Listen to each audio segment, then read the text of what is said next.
కురువిందమణి శ్రేణి కనత్కోటీర మండిత అన్న నామం గురించి కొంత విషయాన్ని మీకు విజ్ఞాపన చేసి ఉన్నాను. కొంత విషయాన్ని నేను ఎందుకంటున్నాను అంటే, ఎప్పుడు లలితా సహస్రనామ స్తోత్రంలో ఒక నామం గురించి పూర్తిగా చెప్పినట్లు కాదు. ఎందుకంటే ధ్యానంలో ఎన్నో విషయాలు ద్యోతకం చేసుకుని అనుభవించినటువంటి పెద్దలు ఉన్నారు. అందుకని ఆ విషయం అక్కడతో పూర్తిగా చెప్పేశాము అని చెప్పడం కుదిరేటటువంటి విషయం కాదు. తరువాతి నామంలో అంటారు, అష్టమీ చంద్ర విభ్రాజదలిక స్థల శోభిత. అమ్మవారి యొక్క లలాటము అంటే నుదురు గురించి మాట్లాడుతున్నారు. మీరు ఒక విషయాన్ని జ్ఞాపకం పెట్టుకోవాల్సి ఉంటుంది. సాధారణంగా మనిషి అనుభవించేటటువంటి సమస్తమైనటువంటి రసములు అంటే అతను ఉన్నటువంటి స్థితులు కన్నుల ద్వారా వ్యక్తం అవుతాయి. ఒక శృంగార రసం కన్నుల చేత తెలుస్తుంది, భయం కన్నుల చేత తెలుస్తుంది, లేకపోతే అతను పొందుతున్నటువంటి హాస్యం చేత కలిగినటువంటి సంతోషం కన్నుల చేత తెలుస్తుంది. రెండు మాత్రం నుదిటి చేత తెలుస్తాయి. ఒకటి, అతను దేని గురించైనా కొద్దిగా చికాకులో ఉన్నాడా అంటే సమస్య చేత కలిగినటువంటి దుఃఖము, లేదా ఆ సమస్యకు పరిష్కారము దొరకకపోవడం చేత కలిగినటువంటి పరితాపం. ఇప్పుడు సాధారణంగా అలా ఉంటే ఏమిటంటే కొంచెం ముఖం చిట్లించుకున్నట్టుగా ఉండి అని ఉంటారు. అంటే ముఖం లలాటము ముడత పడుతుంది, ఎందుకంటే ఇలా కుంచుకుంటారు. ప్రసన్నంగా ఉన్నారని గుర్తు ఏంటంటే లలాటం విచ్చుకొని ఉంటుంది, అంటే ఏమి ముడత పడకుండా ఉంటుంది. అందుకని లలాటము చేత రెండు తెలుస్తూ ఉంటాయి. పరితాపమును పొంది ఉన్నాడా, ఏదైనా సమస్యకి విరుగుడు దొరకక ఆలోచన ముద్రలో ఉన్నాడా, లేకపోతే అటువంటి స్థితి లేకుండా ప్రసన్నంగా ఉన్నాడా. ఈ రెండు నుదుటి చేత తెలుస్తాయి. మన నుదురు పుట్టినదాదిగా శరీరం విడిచిపెట్టే లోపల ఎన్ని మాటలో అలా ముడత పడుతుంది, ఎన్ని మాటలో ప్రసన్నంగా ఉంటుంది. దానికి లెక్క లేదు అసలు, ఎన్ని మాటలు ముడత పడుతుందో నుదురు. అమ్మవారి యొక్క లలాటమును దేని కొరకు చూడాలి, అమ్మవారి లలాటము ఎలా ఉంటుందని చెప్పారు. మీరు చూడండి, సాధారణంగా లోకంలో ఉండేటటువంటి ప్రధానమైన ఇబ్బంది అంతా ఎక్కడ అంటే ఈ రెండింటి చేతే ఉంటుంది. ఒకటి, నేను ఇవాళ ప్రసన్నంగా ఉన్నానండి అంటాడు. అలా అన్నాడని ఇంకో అరగంట తర్వాత ఉంటాడని మీకు నమ్మకం ఏముండదు. ఆ తర్వాత మీరు వెడితే కొంచెం చికాగ్గా ఉన్నానయ్యా అంటాడు. ఎప్పుడు చికాగ్గా ఉంటాడో తెలియదు, ఎప్పుడు ప్రసన్నంగా ఉంటాడో తెలియదు. ఆయనకి తెలిస్తే మీకు చెప్తాడు, ఆయనకే తెలియదు. కాబట్టి ఆ లలాటము ఎప్పుడు ప్రసన్నంగా ఉంటుందో, ఎప్పుడు పరితాపముతో ఉంటుందో ఎవరు గుర్తుపట్టలేరు. కానీ అమ్మవారి లలాటమును గురించి మాట్లాడుతున్నారు కాబట్టి దానివల్ల మీకేం అర్థం అవ్వాలి? మీ యొక్క పరితాపమునకు ఉపశాంతి అమ్మవారి లలాట దర్శనము చేత ఉన్నది. ఎవరికైనా పరితాపం ఉందనుకోండి, ఏదైనా ఆ పరితాపమునకు ఉపశాంతి దేనివల్ల కలుగుతుంది అంటే అమ్మవారి యొక్క లలాట భాగమును తదేకముగా చూసి నమస్కారం చేస్తే వారి పరితాపము ఉపశమిస్తుంది. ఆవిడ యొక్క లలాటం ఎలా ఉంటుంది అంటే, మీరు వెళ్ళి దర్శనం చేయడం అనేటటువంటిది మంచిదే, నేను కాదన్ను. కానీ మీరు ఎప్పుడైనా ఏకాంతంలో దేవాలయంలోకి వెళ్ళి అమ్మవారి యొక్క లలాట దర్శనము చేయలేనటువంటి స్థితిలో ఉండగా అమ్మవారి లలాటమును ఒక్కసారి మనస్సులో దర్శనం చెయ్యాలి అని అనిపిస్తే, అన్నిటికన్నా గొప్పది ఏది అంటే ఎప్పుడు వెళ్ళి దర్శనం చేయడం కాదు, చేసిన దర్శనము యొక్క అనుభూతి ద్యోతకము కావాలి. మంచు ముక్క ఇలా ఉంటుంది, మంచు ముక్క అలా ఉంటుంది అని నేను మీకు ఎంతో వర్ణన చేసి చెప్పాను అనుకోండి, ఆహా అలా ఉంటుందా ఇలా ఉంటుందా, ముట్టుకుంటే చల్లగా ఉంటుందిట అంటారు. ఒక మంచు ముక్క తెచ్చి మీకు తగల్చాను అనుకోండి, అబ్బా ఎంత చల్లగా ఉందో అంటారు. అంటే అనుభూతి వేరు, అర్థం చేసుకోవడం వేరు. అర్థం చేసుకోవడం మంచిదే, అర్థం చేసుకోకుండా దర్శనం చేసుకోవడం మంచిదే. కానీ అర్థం చేసుకోకుండా చేసినటువంటి దర్శనంది చాలా తక్కువ స్థాయి అయితే, అర్థం చేసుకున్న తరువాత చేసినటువంటి దర్శనం అంతకన్నా పై స్థాయిలో ఉంటుంది. దీనికన్నా పై స్థాయిలో ఉండేటటువంటిది ధ్యానమునందు మీరు పొందేటటువంటి అనుభూతి. అమ్మవారి యొక్క లలాట దర్శనము చేత మీరెటువంటి అనుభూతిని పొందుతున్నారు అన్నది మీరు గమనించవలసినటువంటి విషయం. దీనికి వ్యాస భగవానుడు, మీరు జాగ్రత్తగా ధ్యానం చెయ్యగలిగితే మీకు చాలా చమత్కారంగా కొన్ని మీరు ధ్యానం చెయ్యడానికి అవసరమైనటువంటి సూచనలను అందించాడు ఈ నామంలో. ఆయన అన్నాడు అమ్మవారి యొక్క లలాటము అష్టమి నాటి చంద్రుని వలె ఉంటుంది అని అన్నాడు.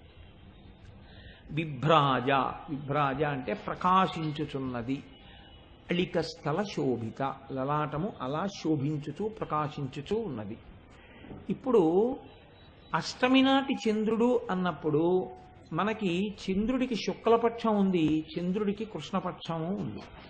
శుక్లపక్షంలోనూ ఒక అష్టమి వస్తుంది. పాడ్యమి, విధియ, తదియ, చవితి, పంచమి, షష్ఠి, సప్తమి, అష్టమి వస్తుంది. ఇప్పుడు ఇవాళ పంచమి, షష్ఠి, సప్తమి దాటితే అష్టమి వస్తుంది. అలాగే కృష్ణపక్షం పూర్తయిపోతుంది, అమావాస్య వచ్చేస్తుంది. ఇంత శుక్లపక్షం మొదలవుతుంది. శుక్లపక్షంలో కూడా అష్టమి వస్తుంది. పాడ్యమి, విధియ, తదియ, చవితి, పంచమి, షష్ఠి, సప్తమి, అష్టమి.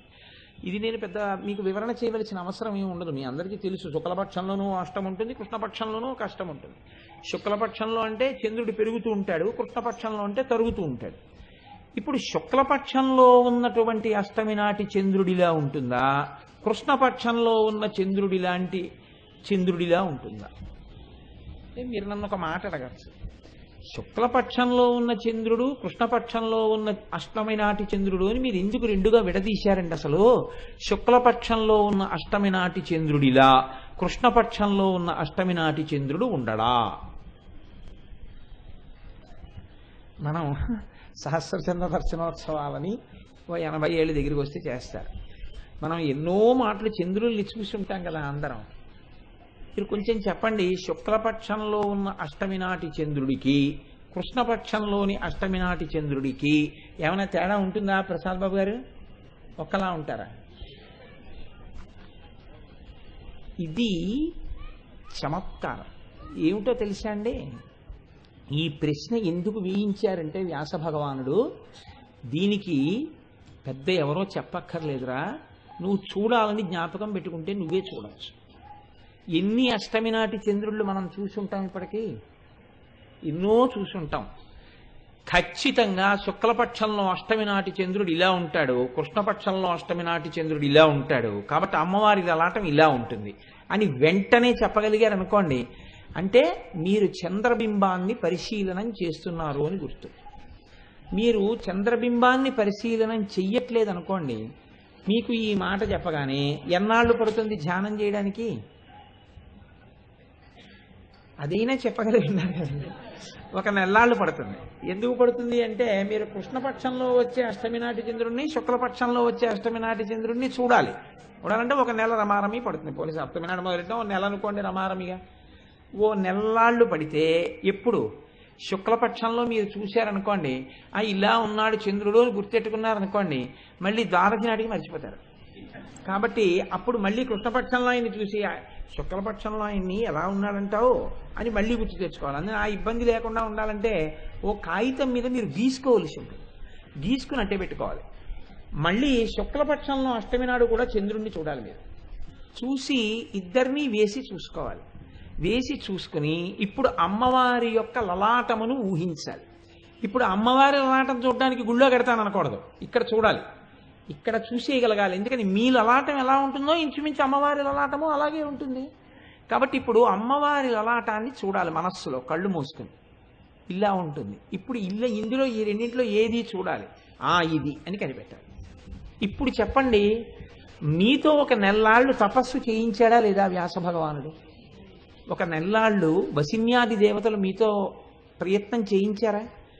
30 రోజులు మీరు చంద్రబింబాన్ని చూసి జ్ఞాపకం పెట్టుకోవడం వల్ల మనసులో అమ్మవారి లలాటం చూసి, పోని జ్ఞాపకం ఉంటే మంచిదే, జ్ఞాపకం లేకపోతే పుస్తకం మీద చూసి ఇలా ఉంటుంది అని మీరు గుర్తుపట్టగానే మీరు గీసుకున్న బొమ్మలో అమ్మవారి యొక్క నుదురు మీకు కనపడుతుంది. ఇక్కడ ఆ కనపడినటువంటి మరుక్షణమే పరితాపమునకు ఉపశాంతి ఉంటుంది. పరితాపోపశాంతి అంటే ఎలా ఉంటుందో తెలుసా అండి?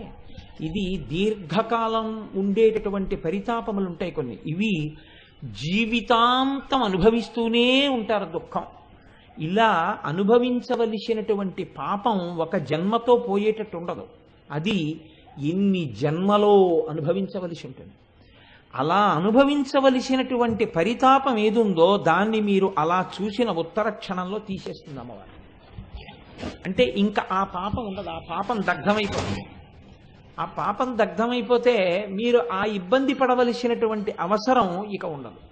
కాబట్టి ఇప్పుడు చెప్పండి, ఇది కేవలం ఏదో అమ్మవారి లలాటం గురించి చెప్పడానికి ప్రయత్నం చేశారా, అమ్మవారి లలాటం గురించి చెప్పి మన్ని ఉద్ధరించడానికి ప్రయత్నం చేస్తున్నారా? అంటే మన్ని ఉద్ధరించడానికే ఖచ్చితంగా ప్రయత్నం జరుగుతోంది. అయితే మీరు అష్టమి నాడు ఒకటి చూడండి, అష్టమి నాడు ఒకటి చూడండి అని నేను చెప్పేసి అది పెద్ద విశేషమేం కాదు. ఏ అష్టమి నాటి లలాటంలా ఈ అమ్మవారి యొక్క నుదురు ఉంటుంది అన్నది కూడా నేను మీకు చెప్పేసేయచ్చు. దానివల్ల మీరు ఒక నెల్లాళ్ళు పోయిన తర్వాత 2 అష్టముల నాటి చంద్రబింబాలని చూసుకుని ఓ కాగితం మీద గీసుకుని నువ్వు చెప్పింది నిజమే అని అంటే అనొచ్చు, లేకపోతే మీరు తర్వాత దాని గురించి ఇంకా బాగా ధ్యానం చేసుకోవచ్చు. అలా తర్కానికి ఏం అవకాశం లేదు. కాబట్టి కానీ నేను ఇప్పుడే ఈ క్షణంలోనే మీకు ఏదో అందించే ప్రయత్నం చేస్తాను అని మీరు నమ్మి ఉండి ఉంటారు. అందుకని నేను ఆ ప్రయత్నం మీకు ఒక్కసారి చేసేటటువంటి అవకాశం తీసుకుంటాను. అష్టమీ చంద్ర విభ్రాజదలిక స్థల శోభిత అంటే శుక్లపక్షంలో ఉండేటటువంటి అష్టమి నాటి చంద్రుడు ఎలా ఉంటాడు అంటే ఆయన బోర్లింగ్, ఆయన ఇలా ఉంటాడు, ఇలా ఉండి ఇలా.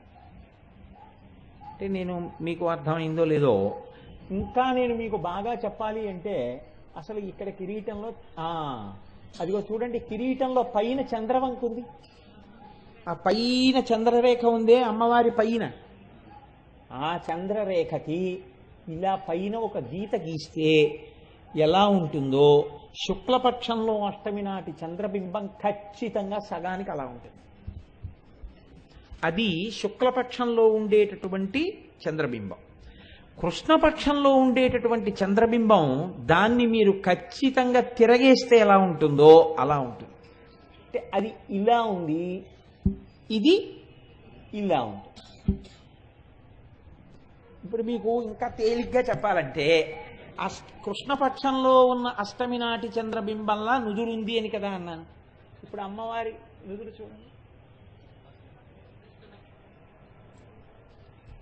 అక్కడికి ఏమైంది? అమ్మవారి నుదురు కృష్ణపక్షంలో ఉన్నటువంటి చంద్రబింబంలా ఉంది. ఇప్పుడు కృష్ణపక్షంలో ఉన్న చంద్రబింబాన్ని, అష్టమి నాటి చంద్రబింబాన్ని మీరు బాగా జ్ఞాపకం పెట్టుకుంటే ఆ చంద్రబింబం వంక చూడగానే మీకు అమ్మవారి యొక్క నుదురు కనపడుతుంది. చంద్రబింబం అష్టమి నాటి చంద్రబింబం కానివ్వండి, ఏది కానివ్వండి, చల్లతనాన్ని కలిగి ఉంటుంది. ఆ చల్లతనం ఏదో తెలుసా అండి? పరితాపము చేత వేడి ఉంటుంది, అది తీరిపోతే మనసు చల్లబడిపోతుంది.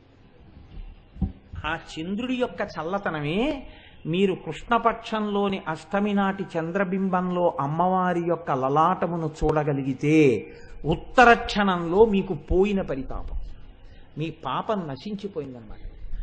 అయితే ఆ చంద్రవంకలో మీరు అమ్మవారి యొక్క నుదురు చూడగలగాలి. అమ్మవారి నుదురు చూడడానికి అవకాశం ఏమిటి? మీరు ఇక్కడ ప్రతిరోజు చూస్తున్నారు చక్కగా తల్లి నుదురు. ఈ నుదురు చూసినప్పుడు మీకు స్పష్టంగా తెలిసిపోతుంది, ఓ విశాలంగా ఉంది పాలభాగం. చాలా చిన్న పాలభాగం ఉందనుకోండి, నేను ఎవరిని ఉద్దేశించి అంటలేదు, అది సాముద్రికం రీత్యా దోషం. పాలభాగం విశాలంగా ఉందనుకోండి, విశాలమైనటువంటి పాలభాగం ఉంటే అది చాలా గొప్ప సాముద్రిక లక్షణం. అష్టమి నాటి చంద్రుడు ఎలా ఉంటాడో అలా ఇలా ఉండి గీత గీస్తే ఎలా ఉంటుందో అలా విశాలమైన పాలభాగంతో అమ్మవారి యొక్క లలాటము ఉంటుంది. కాబట్టి ఇప్పుడు సాముద్రికం రీత్యా కూడా తల్లి, సాముద్రికం ఆవిడికి సరిపోవడం ఏమిటండి? ఆవిడే సాముద్రికాన్ని శాసిస్తుంది, అన్నిటికీ సరిపోయేటట్టే ఆ తల్లి ఉంటుంది అంతే.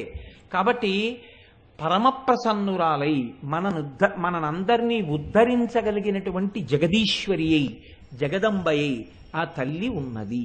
ఇది మీరు లోపల గుర్తుపట్టగలగడానికి దీనికి మన వాళ్ళు అష్టమి చంద్ర విభ్రాజదలిక స్థల శోభిత. మీకు ఈ అవకాశం ఎన్నాళ్లలో వచ్చేస్తోంది? అది పెద్ద ప్రశ్నే. 3 రోజుల్లో వస్తోంది. వాళ్ళ పంచమి, షష్ఠి, సప్తమి, అష్టమి నాటి సాయంకాలం మీరు చూడగలరు. కాబట్టి రేపు ఎల్లుండి మీరు జాగ్రత్తగా ఊరుకోగలిగితే, మబ్బు లేకపోతే మీరు అష్టమి నాటి చంద్రబింబంలో అమ్మవారి యొక్క లలాట దర్శనం చేసి లలితా సహస్రనామ స్తోత్ర వ్యాఖ్యానం వింటున్నందుకు ఇప్పుడే ఇక్కడే మీరు దానికి సంబంధించినటువంటి ప్రయోజనాన్ని పొందగలరు. కనుక చూడండి, ఇది అష్టమీ చంద్ర విభ్రాజదలిక స్థల శోభిత. అయితే ఇక్కడ మీరు గమనించవలసినటువంటి విషయం ఒకటి ఉంటుంది. ఇది మీకు అర్థమైందనుకోండి, బాగా అష్టమి నాటి చంద్రరేఖని మీరు పట్టుకోగలిగితే మీకు ధ్యానమునందు కూడా మీరు అమ్మవారి యొక్క లలాటమును చూడగలరు. ధ్యానంలో చూడడం వల్ల వచ్చే విశేషం ఏమిటంటే, మీరు మామూలు బాహ్యంలో చూసినప్పుడు దూరంగా ఉన్నట్టు ఉంటుంది. ధ్యానంలో చూసినప్పుడు ఏమవుతుందంటే మీకు ఇక్కడే సాక్షాత్కరిస్తుంది. ఇక్కడే సాక్షాత్కరించినప్పుడు బహు దగ్గరగా ఇక్కడే అమ్మవారి యొక్క లలాటాన్ని మీ ఆజ్ఞాచక్రం మీద మీరు చూడగలుగుతారు. చూసినప్పుడు మీరు పొందేటటువంటి ప్రయోజనం బహు విస్తారంగా ఉంటుంది. కనుక ఆ అమృతపు జల్లు, ఆ చల్లతనం మీ మీద పడుతుంది. ఆ పడినప్పుడు మీరు ఎంతటి వైభవాన్నైనా పొందుతారు. లలితా సహస్రానికి ఉన్నటువంటి గొప్పతనం ఏమిటంటే, ఏ నామం అయినా మిమ్మల్ని ఉద్ధరిస్తూ ఉంటుంది. ఆ నామాన్ని అనుసంధానం చేసుకోవడం చేత కావాలి. అది చేతకానంతసేపు అది అమ్మవారికి నామం అని అనుకుంటే అంతకన్నా అప్రయోజనమైనటువంటి విషయం ఇంకోటి ఉండదు. ఆవిడికి మీరు ఎన్నో గుణాలు, ఎన్నో విశేషణాలు చెప్పవలసిన అవసరం ఏం లేదు. అది మీకు ఎలా సమన్వయం చేసుకోగలుగుతారు, ఇది మీరు పట్టుకోవలసి ఉంటుంది. మీరు చూడండి, లోకంలో కొన్ని మాటలు ఉన్నాయి. అమ్మవారి గురించి ఎప్పుడైనా మాట్లాడితే అమ్మవారి ముఖకమలము అన్న మాట మాట్లాడతాం. ముఖాబ్జము, లేకపోతే పద్మముఖి, పద్మము వంటి ముఖము కలది అంటాం. కానీ లలితా సహస్రంలో కానీ సౌందర్యలహరిలో కానీ అసలు ఈ మాటలు వాడలేదు. చంద్రుడితోటే పోల్చారు. సౌందర్యలహరిలో శంకర భగవత్పాదులు చేసిన ఈ చంద్రుడితో పోల్చే చెప్పారు. అలాగే వసిన్యాది దేవతలు చెప్పిన చంద్రుడితో పోల్చే చెప్పారు. దీని వెనకాతల ఇంకేమైనా రహస్యం దాగి ఉందా మీరు పట్టుకోగలిగితే, అసలు అమ్మవారికి పరితాపం నేను తీరుస్తాను మీకు అన్న రహస్యాన్ని దేని ద్వారా మీకు చెప్తోందో కూడా మీకు తెలిసిపోతుంది. చాలా తేలికండి, ఇది పెద్ద విషయం ఏం కాదు. ఇది విన్నాక మీరు అంటారు, ఇవన్నీ మాకు తెలుసండి, మీరు చెప్తున్నారు అంతేకాని అంటారు. శుక్లపక్షము అంటే చంద్రకళలు పెరుగుట కదండి. కృష్ణపక్షము అంటే చంద్రకళలు తగ్గుట. చంద్రకళలు పెరిగితే ఎన్ని కళలు పెరుగుతాయి? 15 పెరుగుతాయి. 15వ నాడు పౌర్ణమి వచ్చేస్తుంది. అలాగే ఎన్ని కళలు తరుగుతాయి? 15. 15వ నాడు అమావాస్య వస్తుంది. కాబట్టి తరిగినవి ఎందులోకి తరుగుతున్నాయి, పెరుగుతున్నవి ఎందులోంచి వచ్చి పెరుగుతున్నాయి. పెరగడం తరగడం ఎందులోంచో ఒక దాంట్లోకి వెళ్ళడం, ఒక దాంట్లోంచి రావడం జరగాలి కదా. ఈ మూలభూతమై అసలు ఎందులోంచి ఈ కళలన్నీ వస్తున్నాయో, ఎందులోకి ఈ కళలు వెడుతున్నాయో ఆ కళకే లలిత అని పేరు. అదే లలితా కళ, ఆద్య కళ, చిక్కళ, శ్రీకళ, మహానిత్య అని పిలుస్తారు. అంటే ఇవాళ కృష్ణపక్షంలో ఉన్నటువంటి పంచమి కాబట్టి ఇవాళ తిథిలో ఉన్న నిత్య నీలపతాక, మహావజ్రేశ్వరి నిత్య, శివదూతి కులసుందరి, త్వరిత త్వరిత. ఇప్పటి వరకు అలా ఒక పేరే శుక్లపక్షంలో కృష్ణపక్షంలో కూడా వచ్చిందా? ఒక్క అష్టమి తిథి నాడు మాత్రం ఇటు నిత్య అటు నిత్య కూడా ఎవరొచ్చారు? ఒక్కరే వచ్చారు, త్వరిత. ఇక్కడికి గుర్తుపెట్టుకోండి, అష్టమి తిథి నాడు ఒక్కసారే ఒక నిత్యే వచ్చింది, శుక్లపక్షంలో కృష్ణపక్షంలో కూడా. ఇంకా ఏ తిథి నాడు అలా ఒకే నిత్య రాలేదు. దీని తర్వాత చూద్దాం, పౌర్ణమి అమావాస్య వరకు. ఇప్పుడు ఏ తిథి దగ్గర ఉన్నారు? అష్టమి. తర్వాతది కులసుందరి శివదూతి, నిత్య మహావజ్రేశ్వరి, నీలపతాక వహ్నివాసిని, విజయ భేరుండ, సర్వమంగళ నిత్యక్లిన్న, జ్వాలామాలిని భగమాలిని, చిత్ర కామేశ్వరి. అంటే ఏ తిథి నాడైనా అవే ఒకే పేరున్నటువంటి నిత్యలు వచ్చాయా? లేదు. ఒక్క అష్టమి తిథి నాడు మాత్రమే ఒకే పేరున్నటువంటి నిత్య శుక్లపక్షంలోనూ కృష్ణపక్షంలోనూ కూడా ఉంది. ఇలా ఎందుకుంటుందో తెలుసా అండి? ఆ నిత్యలు ఉండేటప్పుడు అష్టమి తిథి నాటి నిత్య మాత్రం శుక్లపక్ష కృష్ణపక్షాల్లో ఒక్కటే ఉండడానికి ఒక్కటే కారణం ఉంది. ఈ త్వరిత అనబడేటటువంటి నిత్య చంద్రబింబంలో ఎప్పుడు ఉంటుందో అప్పుడు త్వరిత త్వరితం ఫలదాయిని. మీరు ఇలా చూసి నమస్కారం చెయ్యగానే మీ కోరిక తీర్చేస్తారు. చాలా తొందరగా కోరిక తీర్చగలిగినటువంటి శక్తి ఎప్పుడు ఉంటుంది అంటే అష్టమి తిథి నాడు ఉంటుంది. అష్టమి తిథి నాడు ఉండేటటువంటి చంద్రబింబములో ఉన్నటువంటి నిత్యకి ఆ శక్తి ఉంటుంది. ఆ నిత్య లలిత అనబడేటటువంటి ఆద్య కళలోంచి వస్తోంది ఆ కళ. అందుకని ఇప్పుడు ఈ త్వరిత మీకు సద్య ఫలితాన్నిచ్చి చాలా తొందరగా మీ కోరిక తీరేటట్టుగా చెయ్యగలదు. అంటే పరితాపోపశమనము చాలా తొందరగా పొందడానికి హేతువైన నిత్య అష్టమి నాటి చంద్రబింబంలో ఉంది. కాబట్టి ఇప్పుడు అమ్మవారు అష్టమి చంద్ర విభ్రాజదళిక స్థల శోభిత అన్న నామాన్ని పొందడం వెనకాతల రహస్యం ఏమిటి అంటే, మీరు అమ్మవారి యొక్క ముఖం వంక చూస్తే, అమ్మవారి యొక్క లలాటము వంక చూస్తే, మీరు బాగా శ్రద్ధగా ఒక్కసారి అమ్మవారి లలాటం వంక చూసి నమస్కారం చెయ్యగలిగితే, అష్టమి నెలకి ఒక్కసారి వస్తుందేమో 2 మార్లు వస్తుందేమో కానీ అమ్మవారి లలాటమునందు ఈ త్వరిత అన్న నిత్యాస్వరూపంతో మీ కోర్కెలు తీర్చగలిగిన శక్తి ఎప్పుడూ ఉంటుంది. కాబట్టి అమ్మవారి లలాటమును తలుచుకున్న, ఈ నామం చెప్పిన, ధ్యానంలో చూసిన ఏమవుతుంది? చాలా తొందరగా మీ యొక్క పరితాపము తగ్గి మీ కోర్కెలు తీరుతాయి. అందుకని ఆవిడ్ని అష్టమి చంద్ర విభ్రాజదళిక స్థల శోభిత అని పిలిచారు. చూడండి, అందుకే నేను మీతో ఒక మాట మనవి చేసింది. ఎప్పుడు మీరు ఒక నామం గురించి చెప్తే మీరు ఆనందంలో మళ్ళీ ఏమనవలసి ఉంటుందంటే శ్రీమాత అనవలసి ఉంటుంది. అబ్బా అమ్మా, మా ఇన్ని పరితాపాలకి కారణం ఏది? మా పాపం. మా పాపాన్ని తొలగడేయడానికి నువ్వు ఇచ్చిన పరిష్కారం ఏమిటి? నువ్వు అటువంటి నుదురు పెట్టుకుని కూర్చోవడం.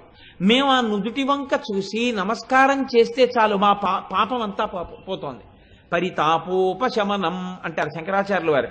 ఆ పరితాపం అంతా ఉపశమనాన్ని పొందింది. అమ్మా, నీ లలాట దర్శనం చేత మాకు ఇంత భాగ్యాన్ని కృప చేస్తున్నావా? ఎంత అదృష్టవంతులం తల్లి అంటాం.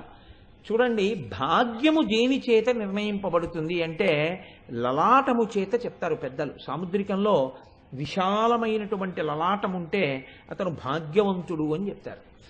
లలాటము కుంచుకుపోయింది అనుకోండి, ఇక్కడ వరకు వెంట్రుకలు వచ్చేసాయి అనుకోండి, ఇక్కడి నుంచి తలకట్టు బయలుదేరిపోయింది అనుకోండి, భాగ్యము కొంచెం తక్కువగా ఉంటుంది అని. అందుకని పెళ్లి విషయంలో కూడా ఈ సాముద్రికాన్ని చూడడం అలవాటైన పెద్దల్ని తీసుకుని పెడతారు పెళ్లి చూపులకి. సరే, ఇప్పుడు అవన్నీ అక్కర్లేదనుకోండి, వాళ్ళకేముంది మనకేముంది, వాడేమి ఇస్తాడు బిచ్చం, మనం ఏం పుచ్చుకుంటాం, అది చాలు.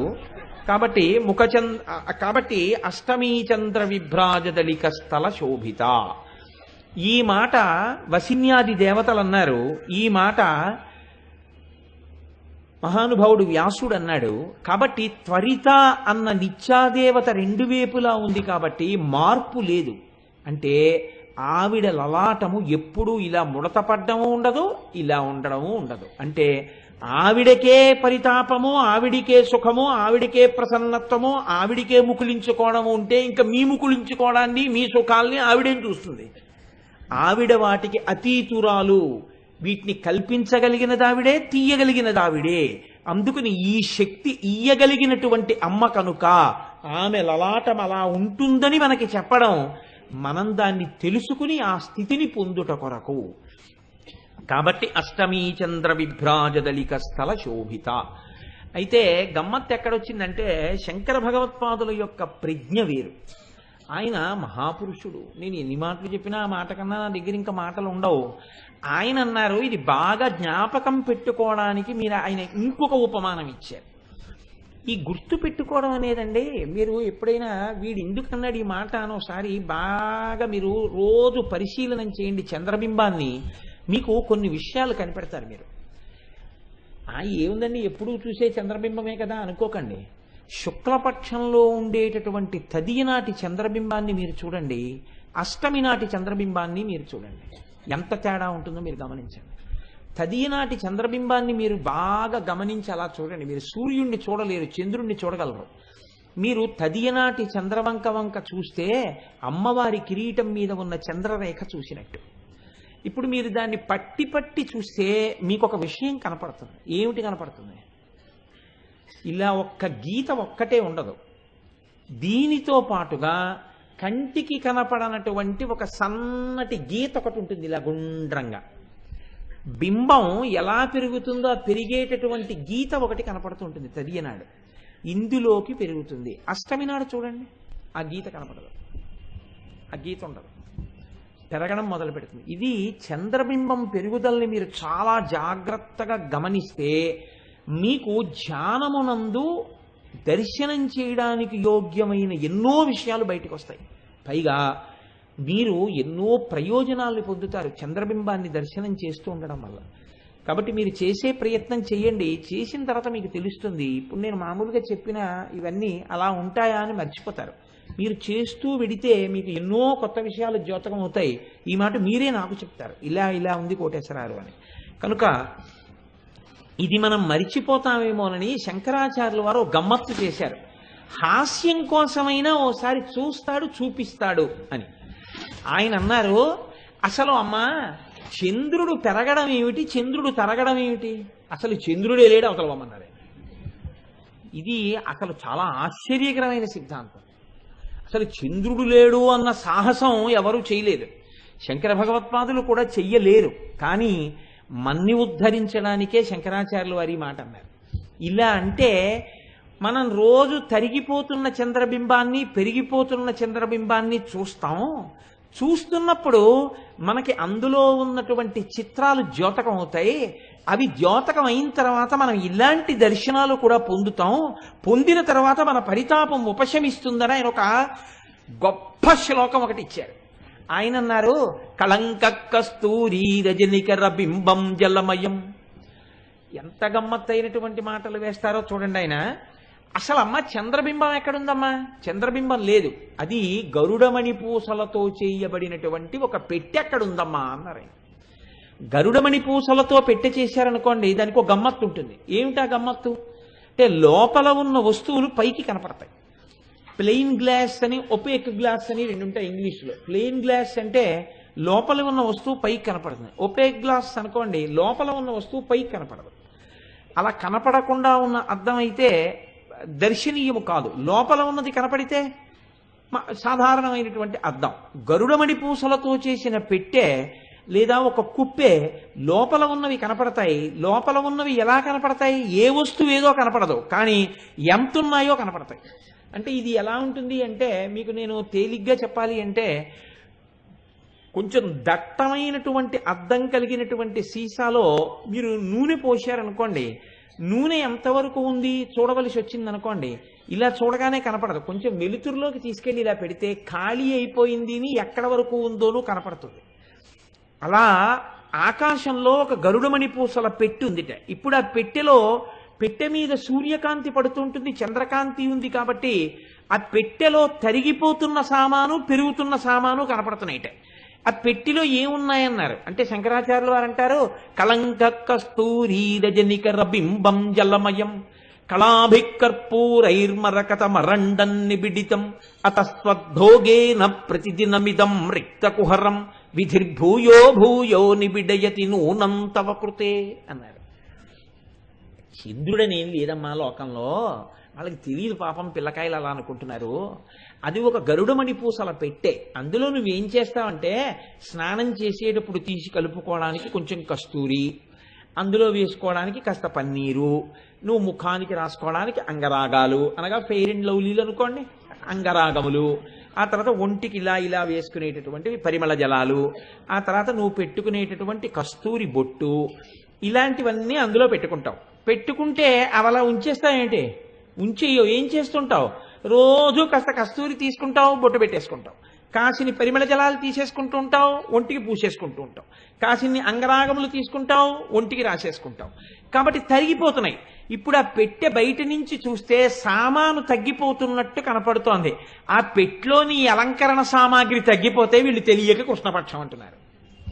ఇప్పుడు అంతా తగ్గిపోయింది, ఇంకా చిట్ట చివరికి వచ్చేసింది, నింతుంది, నిండుకుంటోంది అంటారు మన వాళ్ళు.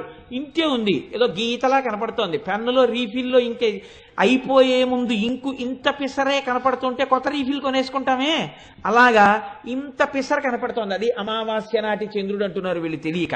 ఇప్పుడు ఎవరు చూడాలి? అమ్మకి సామాను అయిపోతోంది, పరిమళ సామాగ్రి అవి అన్నీని. పెద్ద కొడుకు బ్రహ్మగారు చూడాలి.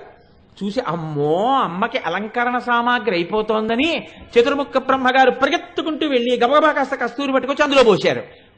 పౌర్ణమి నాటి చంద్రుడని వీళ్ళు అంటున్నారు తెలియక. కొంచెం పెరిగింది సామాను. మళ్ళీ బ్రహ్మగారు పరిగెత్తుకుంటూ కొట్టుకెళ్ళి మళ్ళీ తీసుకొచ్చి అందులో కాస్త కస్తూరి పోశారు, ఇంకొంచెం పెరిగింది. మళ్ళీ పరిగెత్తుకుంటూ కొట్టుకెళ్ళి కాస్త అంగరాగములు తెచ్చి అందులో పోశారు, ఇంకొంచెం పెరిగింది. ఆయన అలా పరిగెత్తుకెళ్ళి తీసుకొస్తున్నాడు, పోస్తున్నాడు, పెట్టి అంతా నిండింది. పౌర్ణమి చంద్రుడని వీళ్ళు అంటున్నారు. అక్కడ పౌర్ణమి చంద్రుడు ఏం లేడు. నీవు వాడుకునేటటువంటి అలంకరణ సామాగ్రితో కూడుకున్నటువంటి గరుడమణి పూసల పెట్టే, అందులో సామానంతా నిండింది. ఇప్పుడు అది పౌర్ణమి అంటున్నారు. అమ్మయ్యా అమ్మకి సామానంతా పెట్టేశానని బ్రహ్మగారు వెళ్ళి కళ్ళు మూసు కూర్చునేటప్పటికీ మళ్ళీ నువ్వు తీసేసుకుంటున్నావు, రాసేసుకుంటున్నావు. విధిర్భూయో నిబిడయతి నూనం తవ కృతే. మళ్ళీ తగ్గిపోయేటప్పటికీ కోడలు చూసింది సరస్వతీదేవి, ఏమండో అత్తయ్య గారి టాయిలెట్ బాక్స్ లో సామాన్ తగ్గిపోయిందని. బ్రహ్మగారు మళ్ళీ పరిగెత్తుకెళ్ళి గబగబా తీసుకొచ్చి కొడుకు మళ్ళీ అందులో పోస్తున్నాడు. ఆయనకి విసుగు లేదు, పరమ సంతోషం అమ్మకి టాయిలెట్ సామాన్ తేవడం. నీకు అలుపు లేదు, ఒంటికి రాసుకుంటూనే ఉన్నావు. అమ్మా నీవు మహాపతివ్రతవు కనుక, నిత్య సువాసినివి కనుక ఇవన్నీ రాసుకుంటూ ఉంటావు. అది నీ టాయిలెట్ బాక్స్ అమ్మా, చంద్రుడని ఎవడన్నాడు అన్నారు. శంకరాచార్యుల వారి ప్రజ్ఞ అంటే అలా ఉంటుంది. ఇప్పుడు మిగిలినవి అర్థం అవనివ్వండి, అర్థం అవ్వకపోనివ్వండి, ఇది అర్థం అవడానికి పెద్ద పాండిత్యం ఏం అక్కర్లేదు. ఇది విన్నవాడు ఏం చేస్తాడంటే రోజు ఒకసారి కృష్ణపక్షం అనుకోండి, అదిగోనండి అమ్మవారు ఫెయిర్ అండ్ లవ్లీ రాసేసుకుందో తగ్గిపోయింది చూసావా అంటాడు భార్యతోటి. ఇలా రోజు అంటూ ఉండగా మీరు ఏం చేస్తారు, అమావాస్య వరకు చూస్తారు. చూసి మళ్ళీ బ్రహ్మగారు పట్టుకొచ్చి పోస్తున్నాడు, టాయిలెట్ బాక్స్ పెరుగుతోందంటారు. మీరు ఏ దృష్టికోణంతో చూడండి, మెల్లమెల్లగా మీకు చంద్రబింబాన్ని చూస్తున్నప్పుడు కొత్త ఆలోచనలు వస్తూ ఉంటాయి. ఈ ఆలోచనలు రావడానికి మిమ్మల్ని సిద్ధం చెయ్యడం కోసం శంకర భగవత్పాదులు ఎంత అందమైన ప్రణాళిక వేసి మిమ్మల్ని చంద్రుడి వైపుకి తిప్పారో చూడండి. ఇది శంకరాచార్యుల వారి ప్రజ్ఞ. వారంటారు సౌందర్యలహరిలో అమ్మవారి యొక్క లలాటం గురించి శంకరాచార్యుల వారు ఒక గొప్ప శ్లోకం ఇచ్చారు. ఈ శ్లోకం నేనైతే అనుకుంటాను, మీ అంతటా మీరుగా శ్లోకాన్ని చదువుకుని మీరు ఆ శ్లోకానికి అర్థతాత్పర్యాలు తెలుసుకుని మీరు ఇది ఎలా వస్తోంది అని బాగా అర్థం చేసుకుంటే, మీరు అర్థం చేసుకోవడానికి చేసినటువంటి ప్రయత్నమే ధ్యానము. శంకరాచార్యులు వారి ప్రజ్ఞ ఎక్కడుంటుందంటే, దీని మీద ధ్యానం చేస్తే పిల్లలకి గొప్ప ప్రయోజనం ఉంటుంది అని ఆయన అనుకున్నారనుకోండి, ఆయన చెప్తున్నట్టు ఉంటుంది, కానీ ఆయన ఏం చెప్పరు. మీతో ధ్యానం చేయించి మీతో జవాబు చెప్పిస్తారు. ఇలా చేయడం వల్ల ఏమైపోతుందంటే, మీకు తెలియకుండానే మీరు ఆ విషయాన్ని తెలుసుకునే ప్రయత్నం చేస్తారు. ఈ తెలుసుకునే ప్రయత్నమే ధ్యానము. ఆ ధ్యానమునందు మీ మనస్సును అక్కడికి తీసుకెడతారు. తీసుకెళ్లడంలో మీరు దానివల్ల కృతకృత్యులైపోతారు, జీవితంలో గొప్ప ప్రయోజనాన్ని పొందేస్తారు. అటువంటి శ్లోకం ఒకటి శంకరాచార్యుల వారు అమ్మవారి నుదురు మీద ఇచ్చారు. అందులో అంటారు, లలాటం లావణ్య స్థవవదన సౌందర్యలహరి. అందులో తనోతుక్షేమన్న స్థవవదన సౌందర్యలహరి అంటారు ఆ శ్లోకంలో. లలాటం లావణ్య జ్యుతి విమలమాభాతి తవయత్. ఆయన కూడా ఎలాగైతే వసిన్యాది దేవతలు అన్నారో అలాగే మొదలు పెడతారు శ్లోకాన్ని. వీళ్ళు అష్టమీ చంద్ర విభ్రాజదళిక స్థల శోభిత అన్నారు. ఆయన అన్నారు లలాటం లావణ్య జ్యుతి విమలమాభాతి తవయత్. ద్వితీయం తన్మన్యే మకుటఘటితం చంద్రశకలం విపర్యాసన్యాసాదుభయమపి సంభూయ చ మిదః సుధాలేపస్యూతి పరిణమపి రాకాహిమకరః అన్నారు. రాకాహిమకరః శంకరాచార్యుల వారి ప్రయోగం అది. హిమకరః అన్న నామం అంటే శంకర భగవత్పాదులకి ఎంత ఇష్టమో అనిపిస్తుంటుంది నాకు ఆ సౌందర్యలహరి చదువుతున్నప్పుడు. ఆ హిమకర అన్న మాట ఎక్కువ వాడతారు.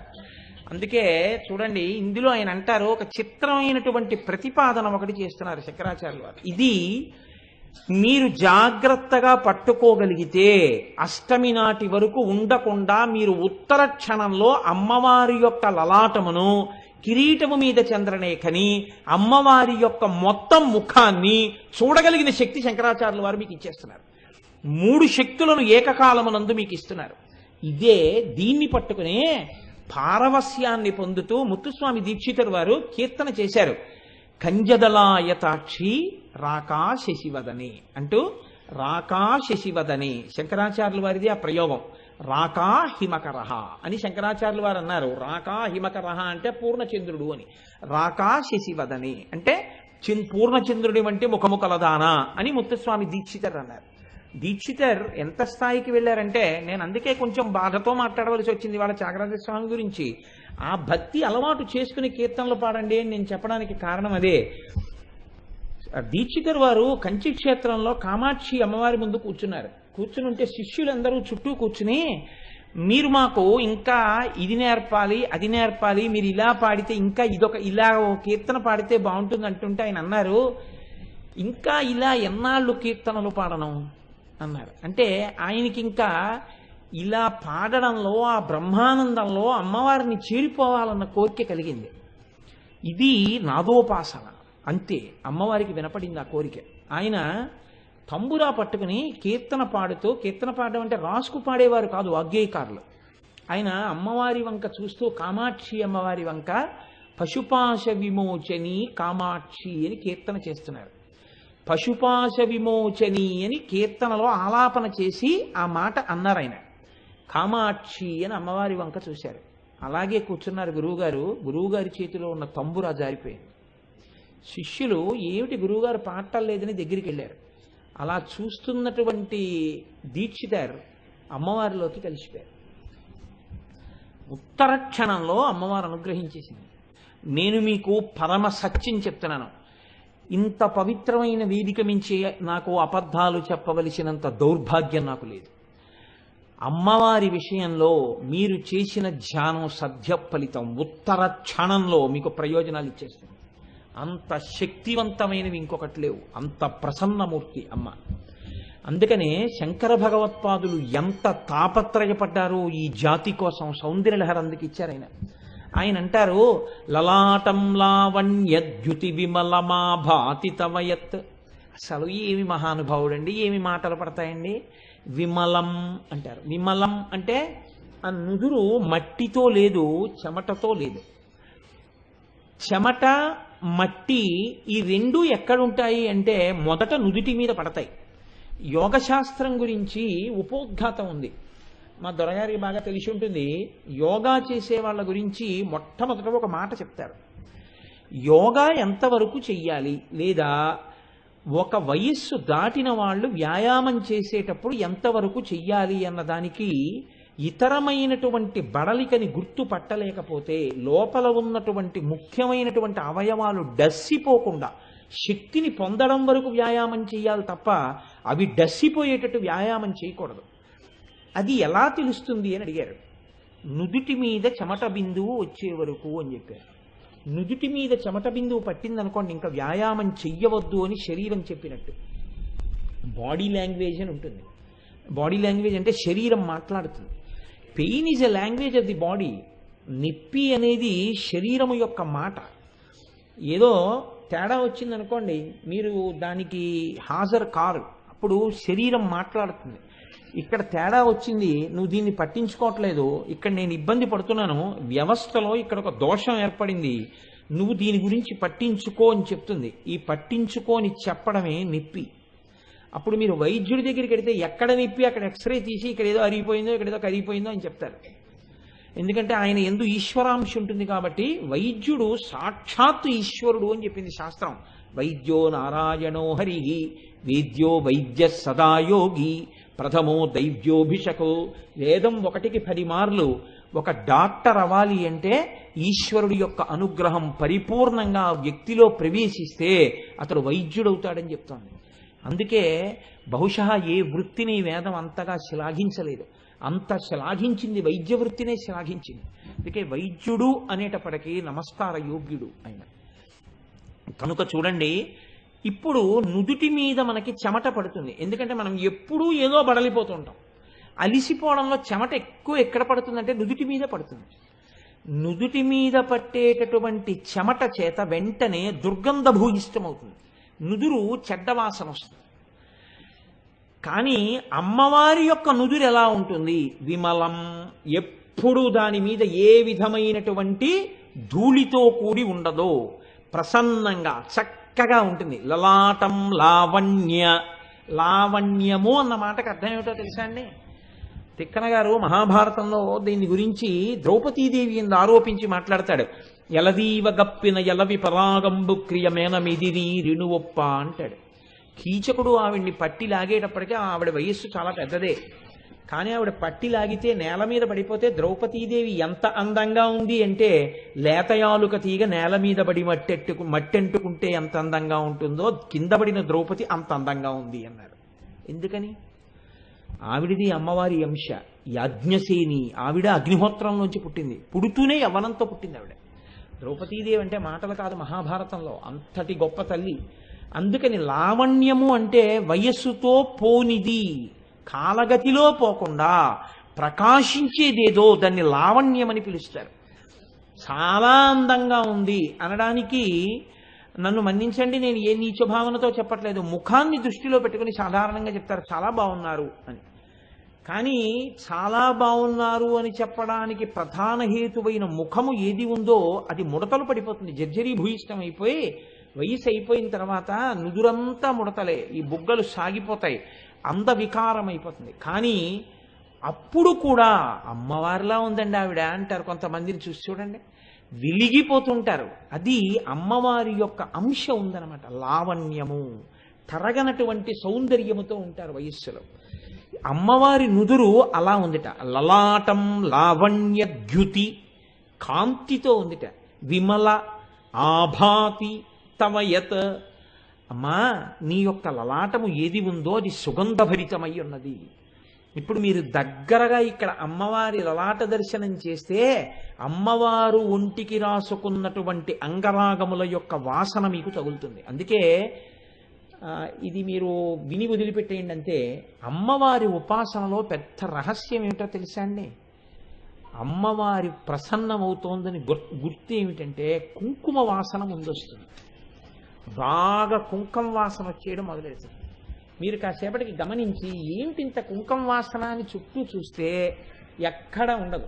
లేదా అమ్మవారు అనుగ్రహిస్తే ప్రయత్నపూర్వకంగా అక్కడెక్కడో కుంకం పడినది ఇంత కుంకమైనా అందులోంచి నాసాపుటములు అదిరిపోయే కుంకుమ వాసన వచ్చేస్తుంటుంది. అంటే అమ్మవారు అక్కడే ఉండి అనుగ్రహించేస్తోందని గుర్తు. ఇది ధ్యానమగ్నులైన వారికి మాత్రమే తెలుస్తుంది రహస్యం. కాబట్టి అమ్మవారి అనుగ్రహం ఒకటి లోకంలో మీరు బాగా జ్ఞాపకం పెట్టుకోండి, హనుమ యొక్క అనుగ్రహం ఒకటి.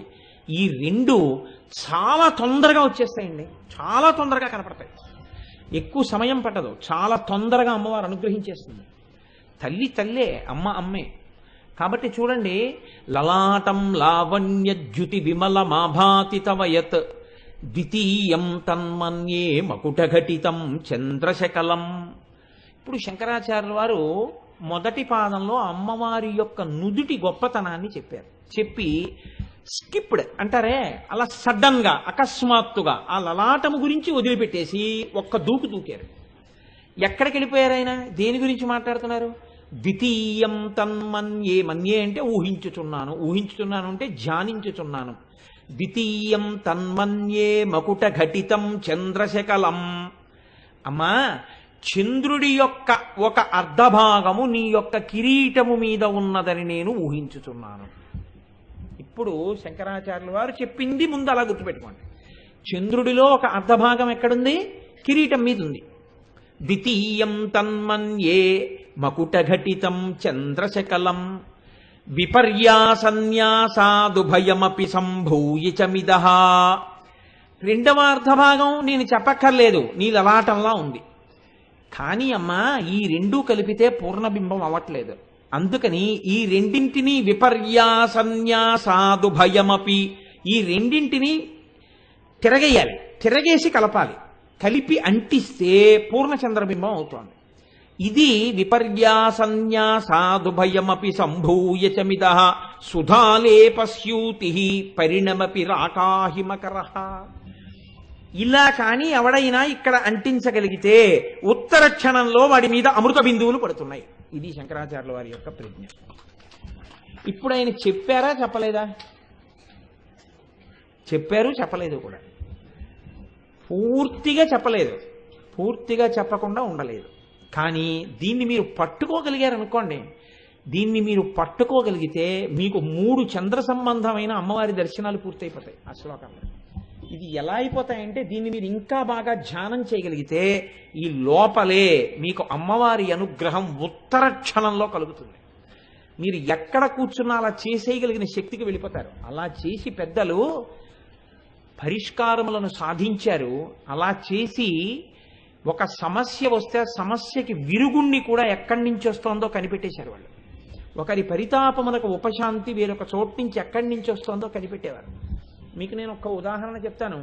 పరమాచార్య స్వామి వారు ఒకనాడు నిలబడి ఉన్నారు.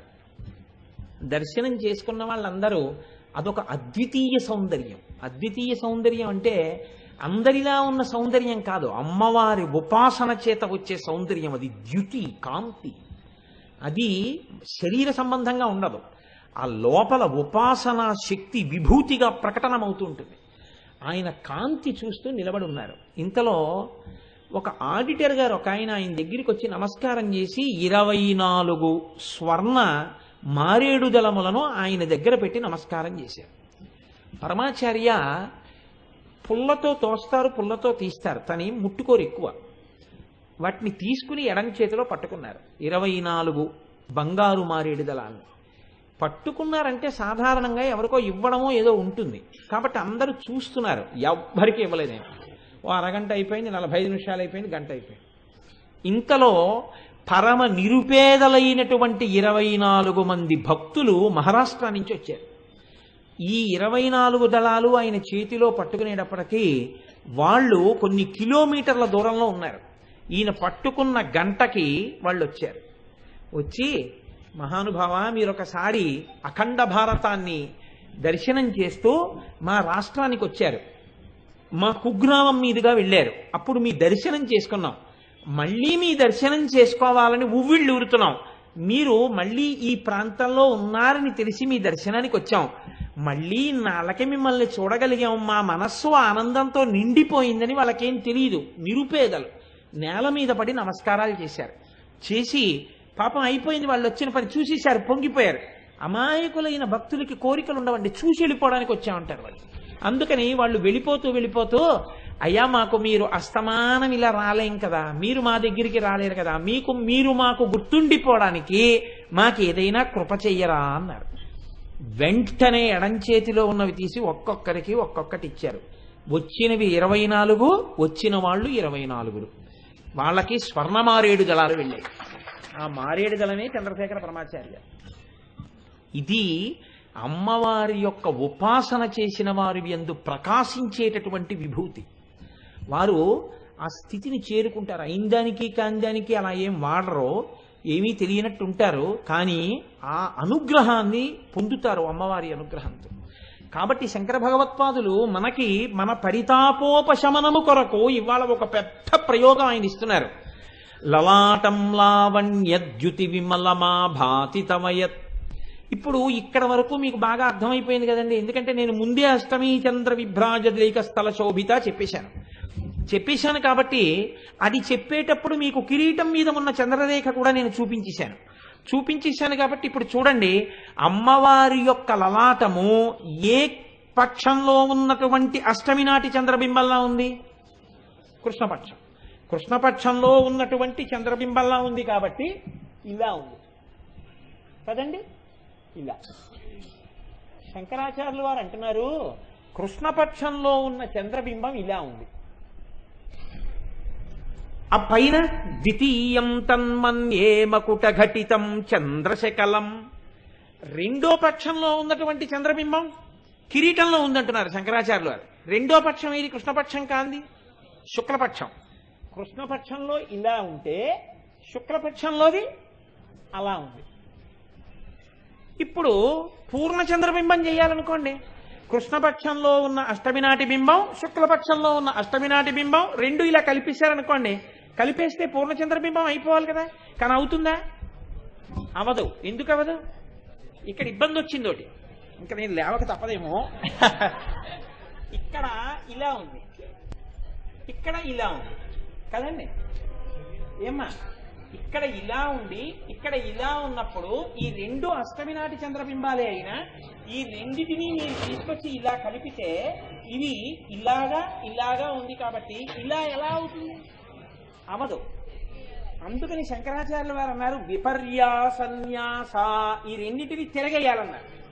అంటే ఇప్పుడు ఇక్కడ ఉన్నటువంటి చంద్రబింబాన్ని ఇలా తిప్పి చూడాలి, ఇక్కడ ఉన్న చంద్రబింబాన్ని ఇలా తిప్పాలి. ఈ రెండు కలిపారనుకోండి 4 కోణాలు అంటుకుంటే ఏమైంది? పూర్ణ చంద్రబింబం అమ్మవారి ముఖం అయిపోయిందయా. మీకు అర్థమయ్యేట్టు చెప్పగలిగానేమో అని నేను అనుకుంటున్నాను. విపర్యాసన్యాసాదుభయమపి సంభూయ చమిద. ఇక్కడ వరకు బాగుందండి. ఇప్పుడు మీకు 3 దర్శనాలు అయ్యాయి. ఒకటి కిరీటంలో ఉన్నటువంటి చంద్రరేఖ, ఒకటి లలాటమునందున్న చంద్రరేఖ, 3 రెండిటిని తిరగేసి కలపడం వల్ల వచ్చినటువంటి పూర్ణ చంద్రబింబం. ఒక్క చంద్రుణ్ణి అడ్డు పెట్టి 3 దర్శనాలు శంకరాచార్యుల వారు చేయిస్తున్నారు. ఇప్పుడు చంద్రుణ్ణి రోజు చూడడం మీకు వస్తే మీరు ఈ దర్శనాల్ని లోపల చేయగలుగుతారు ధ్యానంలో. ఇది శంకరాచార్యుల వారు ఈ జాతికి చేస్తున్నటువంటి ఉపకారం. ఇందులో ఆయన అంటున్నారు బానే ఉంది, కానీ ఇలా ఉన్నదాన్ని ఇలా తిప్పావు, ఇలా ఉన్నదాన్ని ఇలా తిప్పావు, ఇప్పుడు ఈ రెండూ తెచ్చి అంటించావు. ఏం పెట్టి అంటిస్తావు? జిగురు రాస్తావా, లేకపోతే అన్నం ముద్ద నలిపి అంటిస్తావా? ఏం పెట్టి అంటిస్తావు? వచ్చేది అమ్మవారి ముఖం. ఏం పెట్టి అంటిస్తే అంటుకుంటుంది అలాగా? అంటే శంకర్లు అన్నారు సుధాలేపస్యూతి, నువ్వు కొత్తగా జిగురు తేవక్కర్లేదు. ఆ చంద్రబింబంలోంచి అమృతపు చుక్కలు పడుతుంటాయి ఎప్పుడు. ఆ అమృతపు చుక్కే తీసి అంటించేస్తే పూర్ణ చంద్రబింబంలోంచి అమృతంతో అంటుకున్నది ఓడ్డం ఉండదు. అందుకని ఇప్పుడు అమ్మవారి ముఖం పూర్ణచంద్రబింబం అయితే అందులోంచి అమృతం స్రవిస్తూ ఉంటుంది. ఇప్పుడు నువ్వు ఇలా పెట్టానని దగ్గరగా చూడగానే ఈ అమృతం ఎవరి మీద పడింది? నీ మీదే పడింది. పడగానే అమ్మవారి ముఖము నుంచి స్రవించినటువంటి అమృత కిరణముల యందు నువ్వు తడిసిపోయావు. ఈ తడిసిపోతే ఎవడు ధ్యానమునందు అలా తడిసిపోయాడో వాడు ఉత్తర క్షణం ఇక మళ్లీ సంసారమునందు ప్రవేశించవలసిన అవసరము లేని, ఇక మళ్లీ జన్మనెత్తవలసినటువంటి అవసరము లేని మోక్ష స్థితికి వెళ్ళిపోతున్నాడు. పెద్ద పరితాపం జన్మయే కదండి. ఇక జన్మరాహిత్యం వైపుకి వెళ్ళిపోతున్నాడు. జన్మరాహిత్యం వైపుకు వెళ్ళిపోవడం ఎంత కష్టమైన దాన్నో అమ్మవారి ముఖమండల దర్శనము చేత 3 చంద్రబింబాలతో కలుపుతూ శంకరాచార్యుల వారు ఒక్క శ్లోకంలో మీకు దాన్ని సాధించి పెట్టారు. ఇది శాంకర ప్రజ్ఞ. మహానుభావుడు. నిజంగా శంకరాచార్యుల వారి పేరు చెప్తే నమస్కరించకుండా ఎవడుండగలడు ఇప్పుడు చెప్పండి నాకు? కాబట్టి లలాటం లావణ్యద్యుతి విమలమా భాతి తమయత్ ద్వితీయం తన్మన్యే మకుటఘటితం చంద్రశకలం విపర్యాసన్యాసాదుభయమపి సంభూయ చమిదః సుధాలేపస్యూతి పరిణమపి రాకాహిమకరః. పూర్ణ చంద్రబింబం ఎలా ఉంటుందో అమ్మవారి యొక్క ముఖమండలము అటువంటి పూర్ణ చంద్రుడిలా ప్రకాశిస్తూ మీ మీద అమృతము కురిపిస్తూ చల్లని తల్లి అయి మీకు దర్శనమిచ్చినది, ప్రసన్నమూర్తి అయి. అందుకే మనం అంటామే చల్లని తల్లి అండి అమ్మవారు అంటాం. అమ్మవారిని చల్లని తల్లిగా చేశారు శంకరాచార్యుల వారు. ఎలా? 2 చంద్రుడి యొక్క ముక్కలు పట్టుకుని 3 దర్శనాల్లో పూర్ణ చంద్రబింబ దర్శనంతో అమ్మవారి ముఖమండల దర్శనమే మీకు చేయించేశారు.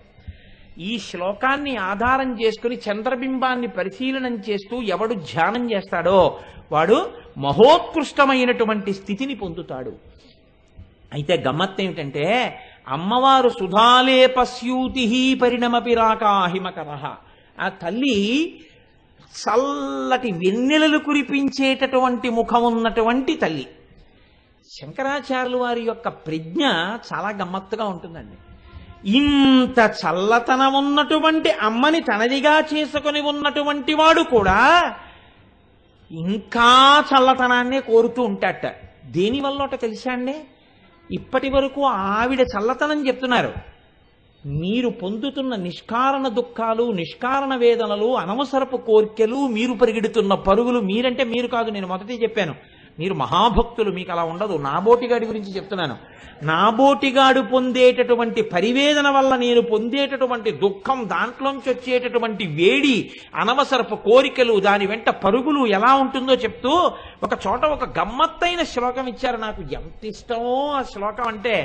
అందులో అంటారు, మౌళౌ గంగా శశాంకౌ కరచరణతలే భుజంగా, మౌళౌ గంగా శశాంకౌ కరచరణతలే శీతలాంగా భుజంగా, వామే భాగే దయార్ధ్ర హిమగిరి దుహితా చందనం సర్వగాత్రే, ఇద్దం శీతం ప్రభూతం కనక సభానాథ సోడుం క్వశక్తి, చిత్తే నిర్వేదతస్తే యది భవతి నతే నిత్యవాసో మదీయే.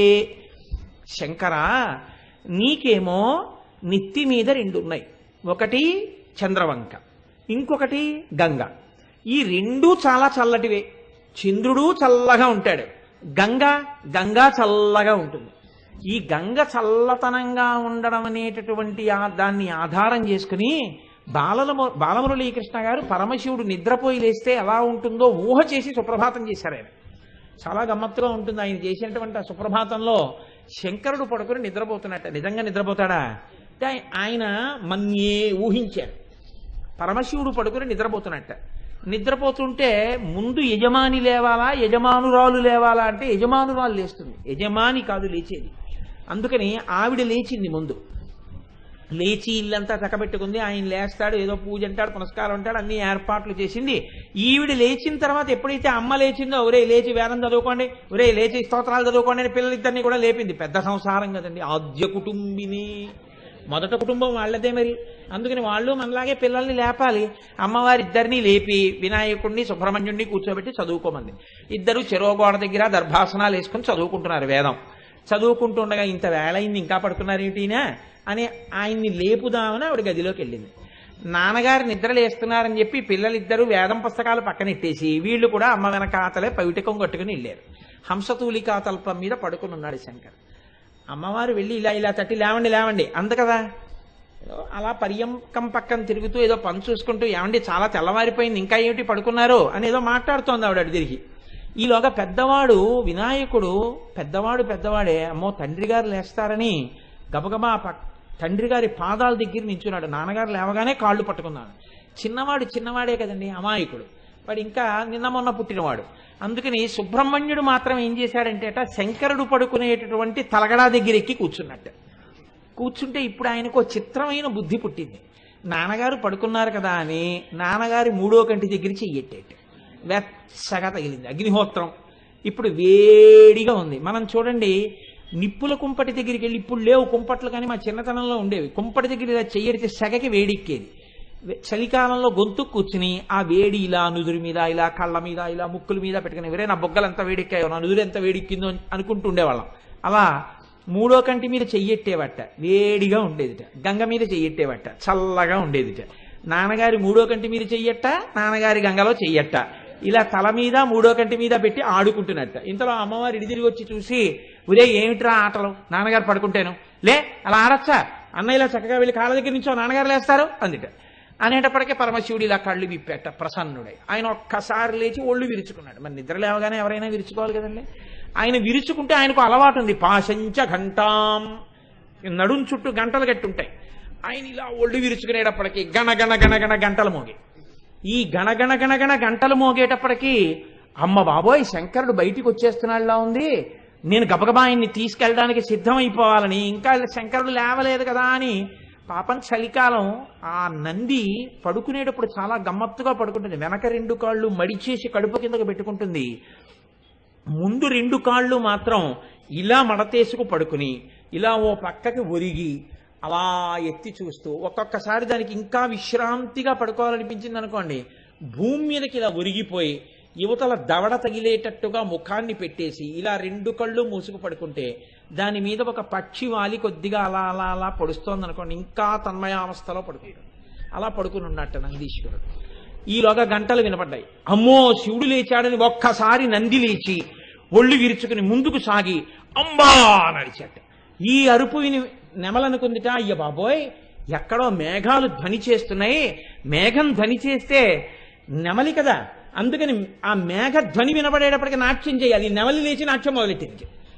ఇంతకీ ఇదంతా అల్లరంతా ఏమిటి అంటే, పరమశివుడు హిమాలయాల్లో కైలాసంలో నిద్రలేస్తుంటే ఇలా ఉంటుందని ఊహించి ఆయన సుప్రభాతం చేశారు బాలమురళీకృష్ణ గారు. సరే అదొక సందడి అనుకోండి, ఇప్పుడు మళ్ళీ అక్కడితో చాలు, ఇంకా అంతకన్నా వెళ్ళిపోతే ఇంకా సౌందర్యలహరి లలితా సహస్రంలోంచి బాలమురళీకృష్ణ గారి సుప్రభాతం ఇంకా దానికి ఒక అంతు పంతు లేకుండా వెళ్ళిపోతుంది. కాబట్టి ఇంతకీ నేను మీకు ఈ విషయాన్ని దేనికి మనవి చేయవలసి వచ్చింది అంటే, పరమశివుడి యొక్క తల మీద మౌళో గంగా శశాంకౌ, ఆయన తల మీద గంగ ఉంది, చంద్రబింబం ఉంది, తల చల్లగా ఉంటుంది. ఇవి చాలదన్నట్టు కరచరణ తలే శీతలాంగా భుజంగా, చేతులకి కాళ్ళకి అన్నింటికి పాములు చుట్టుకుని ఉంటాడు. మెడలో పాము అడుగు భాగం చల్లగా ఉంటుంది, అందుకని ఒంటికి పాములన్నీ చల్లగా తగులుతుంటాయి. వామే భాగే దయార్ధ్ర హిమగిరి దుహిత, ఎడమ పక్కనేమో అమ్మవారు కూర్చుని ఉంటుంది, ఆవిడేమో హిమాలయ పర్వతాలకి రాజైనటువంటి హిమవంతుడి కూతురు, అందుకని పుట్టుకతోనే చల్లతనం. ఇది చాలదన్నట్టు దయార్ధ్ర అపారమైన దయ కలిగిన తల్లి, అందుకని ఇంకా చల్లగా ఉంటుంది. చల్లని తల్లి పక్కన భార్య, అందుకని ఈ పక్కన చల్లతనం. చందనం సర్వగాత్రే, ఒంటి నిండా చందనం రాసేశారు కాబట్టి ఒంటి నిండా చల్లతనం. ఇది చాలదన్నట్టు మార్గశీర్ష మాసం, ఆర్ద్రా నక్షత్రం, అపారమైన చలి, ఉహూయ నివడక లోకముర్వీనాథానందరూ వణుకుతున్నారు. ఈయనకి మాత్రం ఇవి చాలదన్నట్టు నెత్తి మీద ధారాపాత్ర, దాని మించి పడుతున్నటువంటి నీళ్లు. యుద్ధం శీతం ప్రభూతం కనక సభానాథ సోఢుం శక్తి. ఇంత చల్లతనం ఎలా భరిస్తున్నావయ్యా మార్గశిర మాసంలో, ఆ ఆర్ద్రా నక్షత్రంలో, ఆ శివాలయంలో పైనుంచి ఆ పడుతున్నటువంటి ఆ చల్లటి నీళ్ళని ఎలా భరించగలుగుతున్నావు శంకరా నువ్వు అని కవి అన్నాడు. నాకు అర్థమైంది. చిత్తే నిర్వేదతస్తే యది భవతి నతే నిత్యవాసో మదీయే. నువ్వు నా హృదయంలో కదా ఉంటావు, నా దిక్కుమాలిన గుండెల్లో ఎప్పుడు కోరికలు తీరలేదని ఏడుపులు, ఈ రెండే కదా. అందుకని దీంట్లో ఉన్నంత వేడి తట్టుకోవడానికి నీకింత చల్లదనం కావలసి వచ్చింది అన్నది. ఈశ్వరా, అందుకు నన్ను పెట్టుకున్నా నా వేడి నిన్ను చల్లబరచలేకపోతోంది, ఇంత వేడిగా ఉంటుందయా నా గుండెలు అన్నాడు. కాబట్టి అమ్మవారి యొక్క చల్లతనం సుధాలేపస్యూతి రాకాహిమగిరి సుత. ఆ తల్లి ఎంత చల్లటి ముఖమండలాన్ని కలిగి ఉంటుంది అంటే, అందులోంచి వచ్చేటటువంటి అమృత బిందువులు మన యొక్క మనస్సుల్ని చల్లపరిచి మన యొక్క పరితాపమును ఉపశాంతి కలగచేస్తాయి. కాబట్టి ఎవరు అమ్మవారి యొక్క లలాటమును దర్శనం చేస్తున్నారో వాళ్ళకి ఉత్తర క్షణంలో కలిగేటటువంటి ప్రయోజనం అమ్మవారి యొక్క అనుగ్రహాన్ని పొందగలరు. కాబట్టి అష్టమీ చంద్ర విభ్రాజదలిక స్థల శోభిత నామం 16 అక్షరాల నామం, మధ్యలో ఎక్కడా విరవకూడదు, కానీ పరమశక్తివంతమైనటువంటి నామం. దీని తర్వాత వెంటనే అంటారు, ఈ 2 నామాల్ని వేరువేరుగా వ్యాఖ్యానం చేయడం ఇష్టం లేక ఇవాళే దీన్ని తీసుకొచ్చేసే ప్రయత్నం నేను చేస్తున్నాను. ముఖచంద్ర కళంకాభం మృగనాభి విశేషక అంటే అమ్మవారి యొక్క లలాటం గురించి చెప్పినప్పుడు లలాటములో ఉన్నటువంటి బొట్టు గురించి వెంటనే చెప్పేస్తున్నారు. ఎంత గొప్ప మాట వాడారంటే వసిన్యాది దేవతలు, ముఖచంద్ర కళంకాభం మృగనాభి విశేషక. అమ్మవారి బొట్టు దేనితో పెట్టుకుంటుంది అంటే మృగనాభితో పెట్టుకుంటుంది. మృగనాభి అంటే కస్తూరి, మృగనాభి అంటే కస్తూరి మృగం యొక్క బొడ్డు దగ్గర నుంచి ఆ కస్తూరి వస్తుంది. ఆ కస్తూరి మృగం ఏం చేస్తుందంటే దాని వాసన దానికి తగులుతుంది మేత మేసేటప్పుడు. అబ్బా ఎంత సువాసన వస్తుందో, ఎక్కడిదో ఈ సువాసన అనేది అడివంతా పరిగెడుతుంది. దానికి తెలియదు దాని బొడ్డు దగ్గరే కస్తూరి పైకొచ్చింది, ఆ కస్తూరిదే ఈ సువాసన అది తెలుసుకోలేదు. ఆ కస్తూరి మృగం యొక్క నాభి దగ్గర నుంచి ఊరినటువంటి ద్రవం కాబట్టి దానికి మృగనాభి అని పేరు. కాబట్టి ముఖచంద్ర కళంకాభం మృగనాభి విశేషక. అమ్మా, నీ ముఖమండలమునందు నీ లలాటమునందు పెట్టుకున్నటువంటి బొట్టు ఎలా ఉందో తెలుసా? చంద్రబింబములో ఉండేటటువంటి మత్స చంద్రబింబమునకు ఎంత సహజంగా ఉండి ఎంత శోభనిస్తోందో నీ ముఖమునకు ఉండేటటువంటి బొట్టు అంత సహజముగా ఉంటుంది. అంటే రెండవ కోణం నా నోటితో నేను అనక్కర్లేదు. చంద్రుడు మచ్చ లేకుండా ఎప్పుడూ కనపడడు. అమ్మవారు ఎప్పుడూ బొట్టుతోనే కనపడుతూ ఉంటుంది. ఎప్పుడూ మచ్చతో కనపడిన చంద్రుడిలా ఎప్పుడూ బొట్టుతోటే అమ్మవారు కనపడుతూ ఉంటుంది. అంటే ఆవిడ యొక్క సువాసినిత్వం, ఆవిడ యొక్క ఐదోతనం అందులో ప్రకటనమవుతోంది. లలాటమును చూసినప్పుడు లలాటం మధ్యలో అమ్మవారి యొక్క బొట్టు కూడా కనపడుతుంది. దేవతలు కస్తూరి బొట్టు పెట్టుకుంటారు గుండ్రంగా. అందుకే కస్తూరి తిలకం లలాట ఫలకే వక్షస్థలే కౌస్తుభం నాసాగ్రే నవమౌక్తికం కరతలే వేణుంకరే కంకణం సర్వాంగే హరిచందనం చ కలయం కంఠే చ ముక్తావళీం గోపస్త్రీ పరివేష్టితో విజయతే గోపాల చూడామణిం అంటాడు కృష్ణకర్ణామృతంలో మహానుభావుడు. కనుక ఇక్కడ కూడా అమ్మవారు కస్తూరి బొట్టే పెట్టుకుంటుంది. అందుకే మనం ఇప్పటికీ అమ్మవారి గురించి చెప్తే కస్తూరి తిలకంచి తేందు విలసత్రోద్భాసి పాలస్థలీం కర్పూర ద్రవమిశ్ర చూర్ణ కపురా మోదోల్ల సద్వీటికాం లోలాపాంగ తరంగ తైరితి కృపాసారైర్నతానందినీం శ్రీశైల స్థలవాసినీం భగవతీం శ్రీమాతరం భామయే అంటాం. అమ్మవారి ముఖంలో బొట్టు ఎప్పుడూ చంద్రబింబంలో మత్స ఎలా ఉంటుందో అంత సహజంగా బొట్టుతో ఉంటుంది. ఇక్కడ మీరు ఈ బొట్టు అనగానే కొన్ని విషయాల్ని తెలుసుకోవలసి ఉంటుంది. అమ్మవారి బొట్టు ఎంత గొప్పది అంటే ఆ తల్లి ప్రకటనముగా పక్కన లేకపోయినా ఎప్పుడూ ఆమె భగవంతుడితో శక్తి స్వరూపిణిగా కలిసే ఉంటుంది.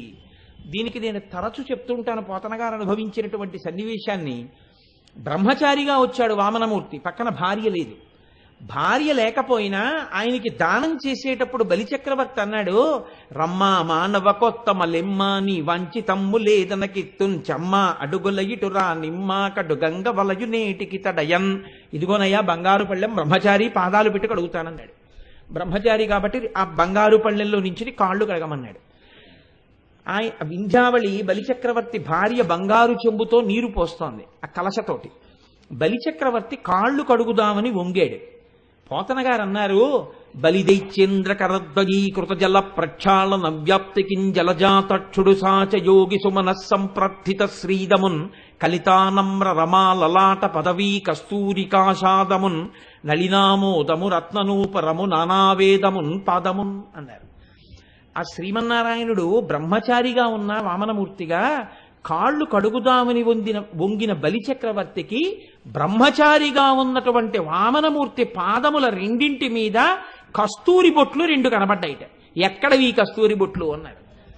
నిద్ర లేవగానే అమ్మవారు తన పతి కనుక, పరమగురువు కనుక ఆయన పాదములకు తన లలాటము తగిలేటట్టుగా వంగి నమస్కారం చేస్తుంది.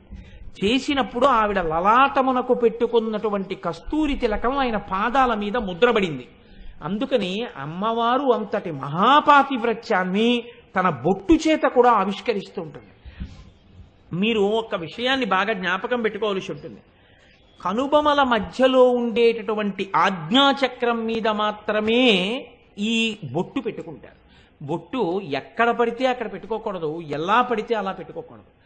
ఆజ్ఞాచక్రం మీద మాత్రమే బొట్టు పెట్టుకుంటారు. అసలు ఈ బొట్టు పెట్టుకోవడం అనేటటువంటిది అమ్మవారు ఎందుకు పెట్టుకుంటుంది అన్న విషయాన్ని మీరు విన్న ఉత్తర క్షణంలో మీరు వదిలిపెట్టినటువంటి అనేక సంస్కారముల చేత జరిగినటువంటి పాపం నశిస్తుంది. రెండు, గొప్ప శోభ మళ్ళీ చేకూరుతుంది. మనం బొట్టు దేనికి పెట్టుకుంటాము అంటే, ఒకటి ఆజ్ఞాచక్రాన్ని రక్షణ చేసుకుంటాం. ఇప్పుడు మనిషి ఆలోచనలు ఎక్కడుంటాయంటే ఆజ్ఞాచక్రం మీదే ఉంటాయి. ఏదైనా దర్శనం చెయ్యాలి, ధ్యానం చెయ్యాలనుకున్నాడు అనుకోండి, బాహ్యనేత్రములు మూసేసి వెన్నుపాము నిటారుగా పెట్టి తేలికగా కూర్చుని రెండు చేతులు ఇలా పెట్టుకుని ఈ ముక్కు యొక్క పైభాగమునందు దృష్టిని నిలిపి భ్రూమధ్యమునందు తాను చేస్తున్నటువంటి ధ్యానంలో దేవతా దర్శనానికి ప్రయత్నం చేస్తాడు. మనసు అటు ఊగి ఇటు ఊగి అటు ఊగి ఇటు ఊగి నిలబడుతుంది.